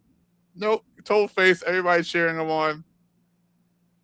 It's surreal seeing him from there, because it was in Queens somewhere. Mm-hmm. And then now he's on SummerSlam going against Dominic Mysterio, who am I bugging for thinking that he's also cooled off? Like I thought Dominic was like on a run, and then he kind of sort of wasn't, and I don't understand what happened. I know that he lost to one Win Balor, and then I feel like it's been a fall off ever since. I could be wrong on that, but that's just what it feels like from the casual's perspective. So to see him going up against Danhausen at the height of his powers, because his powers is out of control at the moment. Like I don't see it. Like there's also I saw this meme where it says something about Danhausen is gunning for Goldberg's record. Apparently Danhausen is like 17-0 in the WWE right now, something like that. I didn't know it was 17. He is undefeated. I didn't know it was 17. Well, I don't know. That's what I don't know. If they're doing the same thing they did with Goldberg's numbers, hey, we take the inflation. Times is hard. But I don't see Dominic breaking the streak. So yeah, all that to say, Danhausen, very nice, very evil. Miss Sawyer. Well, yeah, I want Danhausen to win just because of the last minute alliance that the Judgment Day decided to make this past Monday. Now I even more am like they need to lose on principle now because you just pissed me off. And also they're cursed, aren't they cursed? Isn't Dominic cursed? I feel like he is. So exactly, he needs to lose. So if that's gonna, it's almost like, I know this is a little crazy, so please don't yell at me. But I feel like they're building this curse up to be like the next streak. And if you're gonna like end the streak, it has to be something important. Not for a Dominic win. No shade to Dominic. Like, you know what, you out there, you doing your thing. But I'm not gonna end the curse streak for him. No, it's not gonna happen like that. So he needs to lose. It's gonna be great. Dominic is fine. Dominic is at a point where he can take a loss. Literally, he is so. I can't explain where he is, but he's good. He's good. Yeah. Give it to Dan. Give it to Dan. So I have a few thoughts about this. I was listening to people and they were like, "Oh, but Dominic, he's your AAA mega champion. If he loses to Dan, I was almost like he's finished." And it's like, no, he's not finished. Matter of fact, this match, and I'm glad Jeffrey put it in here, it's human monies on a pole. So if I got this correct, there's nothing about Dom being pinned. He just has to climb up and grab the human monies. Rich King, I need you to come close. I want to see your handsome face. Just come a little closer. A few years back, I just want to throw this out here. I kid you not. When I heard this guy say human monies, I said, ooh, Rich Kings was ahead of the curve. Because back in that late 2000s, early 2010s, what was Rich King saying, Mark Wins? He kept saying, I need the monies. We got to get the monies. Yes, I need the monies. Give me the monies. Where's the monies? So Danhausen, I think you got cursed because he stole your gimmick. So Danhausen's powers are just unlimited at this point. He has traveled back in time and has stole your gimmick. Okay, so let's talk about this match, right? Human money's on the pole. Danhausen wins. And there's a few things I see happening. I see shenanigans happen. It's not like, Danhausen is going to out-wrestle and he's going to outwit Dominic, but he's not going to out-wrestle him. He's going to outwit him. It's going to be some kind of interference. And you know who I can see interfering? He's the AAA champion. He crossed, didn't he cross El Grande Americano at a AAA taping? I could see something where El Grande comes in there and cost them the match, and it just adds a little bit more fuel to their match, which is going to be I don't even think they have a match, but I'm sure that they're going to definitely be having a match. I forget what that AAA show is in September. It's supposed to be a big deal. So, yeah, I see Danhausen winning. And I love what you guys were mentioning about the streak. I mean, I said streak, I'm sorry, the curse. It made me go like, oh, that's cool. That's a great way of protecting. Like, you could save that for somebody else. It don't have to be Dominic. I also see that now that this has been said, in the next 2K game, there's going to be a can you survive the curse mode against Danhausen. And I just think that is tremendous. And I look forward to, when I do get the chance to get that game, create Jean Baptiste and just see what kind of trouble I can get into. Let's talk about this final match here. We've gotten through all these matches. We appreciate you guys for staying with us. Let's talk about it. Rich Kings, we have the main event for night 2. Please take over, sir. This is their version of like the biggest forces right now in WWE, right? I think that having Reigns with Seth Rollins, I think, is a great way for SummerSlam. I personally love what I saw last year at WrestleMania with Punk in there. I think they all did a great deed, and we haven't really seen Roman really get his lip back against Rollins since then. Like, he got this little tit for tats, but a solo one-on-one match, I'm excited to see. I can't wait to get my points on this one. I'm gonna go with Mark wins first. Then the great Shay, and then I'll go last. So I've seen, clips here and there of Roman absolutely destroying Seth on the mic. I watched Saturday Night Main Event, and I watched Seth try and hurt Roman, and Jalen Brunson comes in and he stands in between them with, I guess he's still tired from winning the championship because he had very little energy and very little charisma compared to one, what's his name? Tyrese Halliburton. Because Tyrese Halliburton was there. He's like, yeah, let's go, let's do this. And Jalen Brunson's just like, yeah, we're not doing this today.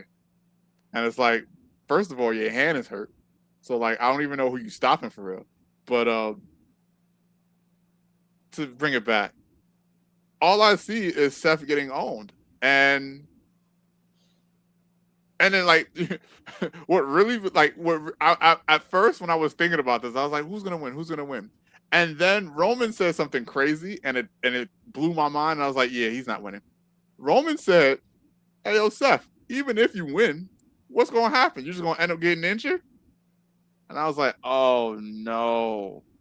That was crazy to say. That was that borderline shoot. Now I know they're friends in real life, but that felt hurt. That felt personal. So I feel like Roman Reigns is gonna, do what he has to do to make sure that he maintains the championship, because otherwise Seth is gonna get hurt and disappoint everybody. We also have this bloodline storyline. It's not what it was, but at the same time, I don't think, unless they want to do a Survivor Series thing where, Seth returns to the Vision, he gets help from the Vision, but I don't see that happening. That's once again, that's left field on the next state. Seth doesn't win this. I don't see. I hope someone can enlighten me on how Seth wins, but I got Roman Reigns winning this.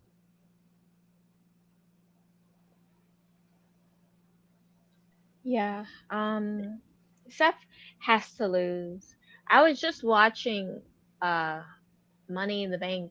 I think it was 2016, like last week, and I'm like, oh my gosh, we have been going over the same story for literally 10 years, 10 plus. This has to be the end of it. I don't want to hear about it anymore, actually. Not until they're inducted into the Hall of Fame. I don't want to hear about it anymore because we keep going over it. And I think Roman just has to get that. I mean, he already did get it, but I mean, this has to be definitive this time. Like, no more bull. Just done. But then I don't know what happens with Seth after. Like, what? Does he just go on like a sabbatical, or like what happens for him after that? I don't know where it goes. So that's my confusion at the moment. But yeah, I definitely think Roman needs to win though.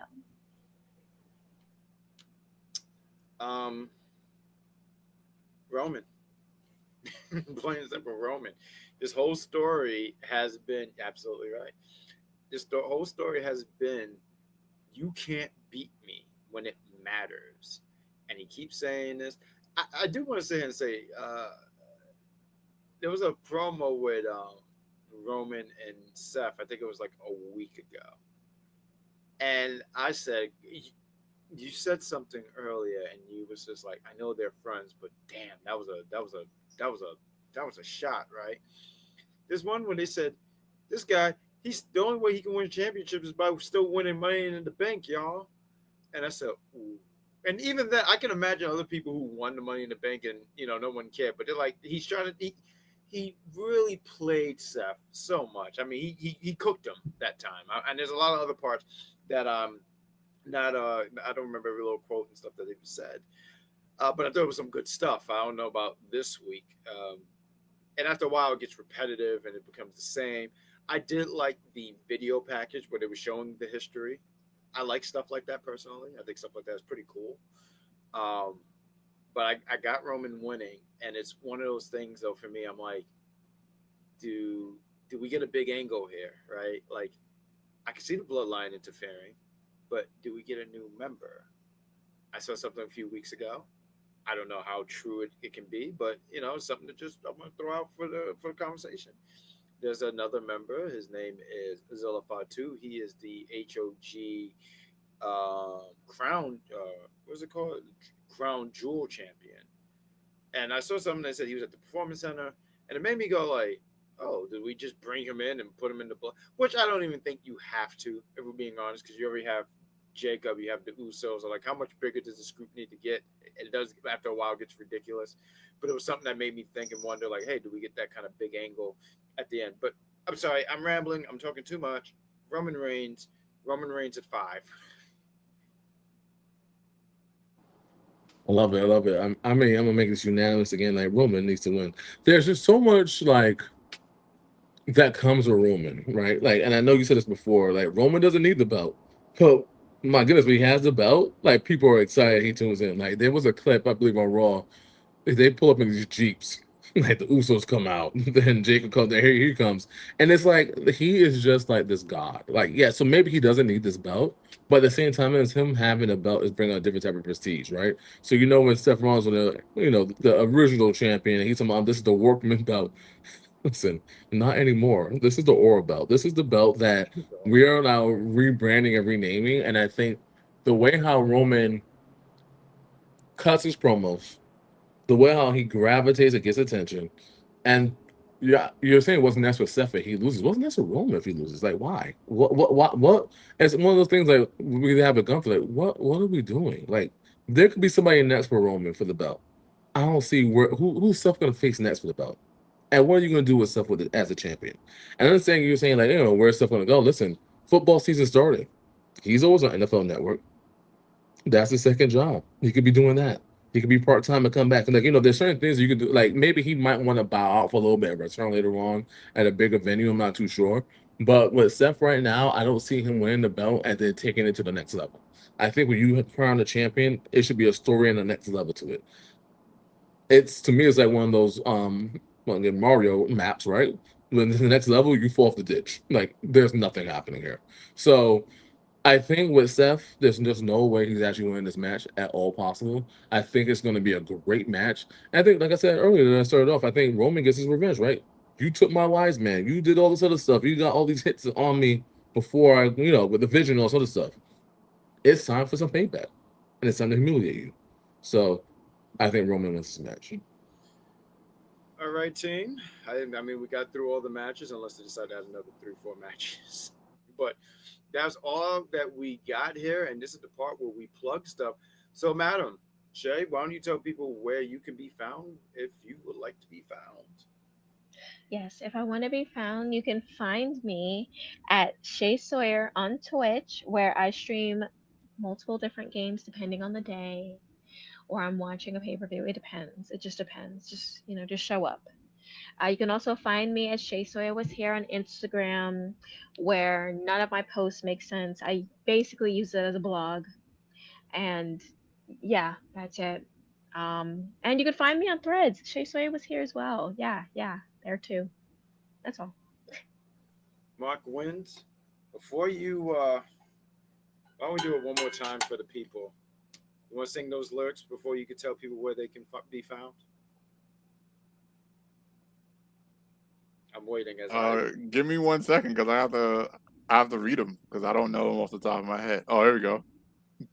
What is it? I don't even remember the melody. It was like a thief in the night. Like a thief in the night. No, we won't let you in because we hold on the lie and we'll blind you with it. But I know the front lines. You'll stay the same. So stay where you're meant to. We'll take over this game.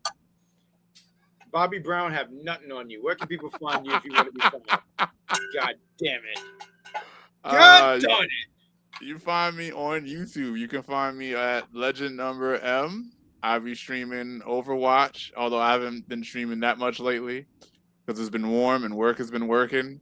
I'll probably do some Sonic at some point. I'll probably do some Street Fighter at some point. You can also find me here. The last time I streamed, I plugged in, the Big Pop Theory podcast. So, I does it all. I do it all. Yes. I'm here. I'm there. I'm everywhere. So yeah, that's it. Rich Kings, you handsome guy. Where can people find you? Yeah, right here, the great Big Pop Theory podcast. I just chat that all up. I promise. That was a mistake. The Big Pop Theory podcast is like a thing for me today. But I've been saying I want to do something different coming up soon. The NFL season's coming back up, and NBA's coming up. I'm gonna have to get with my guy Mark so we can have like a little podcast, something going on. So I'd love to do something like that. So we can have something going on. So stay tuned for that. But yeah, that's it for now. Wait, why can't I be on there? I mean, I kind of helped the Knicks ones too. Indeed. Thank you for all of that. Thank you for all of that. Same here. You can catch me on the Big Pop Theory podcast. We do audio. Right now, it's summertime. I'm doing a little bit of traveling, so that's why one of the reasons why we haven't done any audio episodes. But I've spoke to my team, and we want to do some content for YouTube. So we're gonna try to do some YouTube content. We're gonna get back to the audio. Jack, where are your next tour dates? My next tour dates. We're still working on those dates. We're ironing out all the details as we speak and whatnot. Because the best way to pay me is in tacos, and the worst thing you can ever do is not have taco. Can I just say real quick? There was a place right not too far from my job, and they had salmon beef patties. Didn't know you could do that. I just was so impressed by that. I said, "Oh, this is fantastic. I love food. I'm surprised I'm not 400 pounds. I just wanted to throw it out there. Salmon beef patties. It's fucking amazing." Like I said, where were these? That is amazing. That sounds really great. Huh? That sounds really great. Honestly. It is great. It's fantastic. It's like a little bit of heaven with Steve Blackman kicking you in your front teeth. It's great. Oh, don't threaten me with a good time. There we go. But we're going to do some more content here. I'm going to take my panel. I'm going to take you guys. Please hit that like, subscribe, and notification, and we'll do it all again here. I'm going to get we got to get the graphic up because we don't have no outro. Eventually, hopefully we'll get that eventually. But we're going to put the outro up. Everyone have a great night. Nah, not the wrong one though. Everyone yeah, that was terrible. We'll put the right. No, that is terrible because I don't know who that person is next to Punk though. So, that was terrible. Everyone be well, be safe, and we'll see you for the next stream.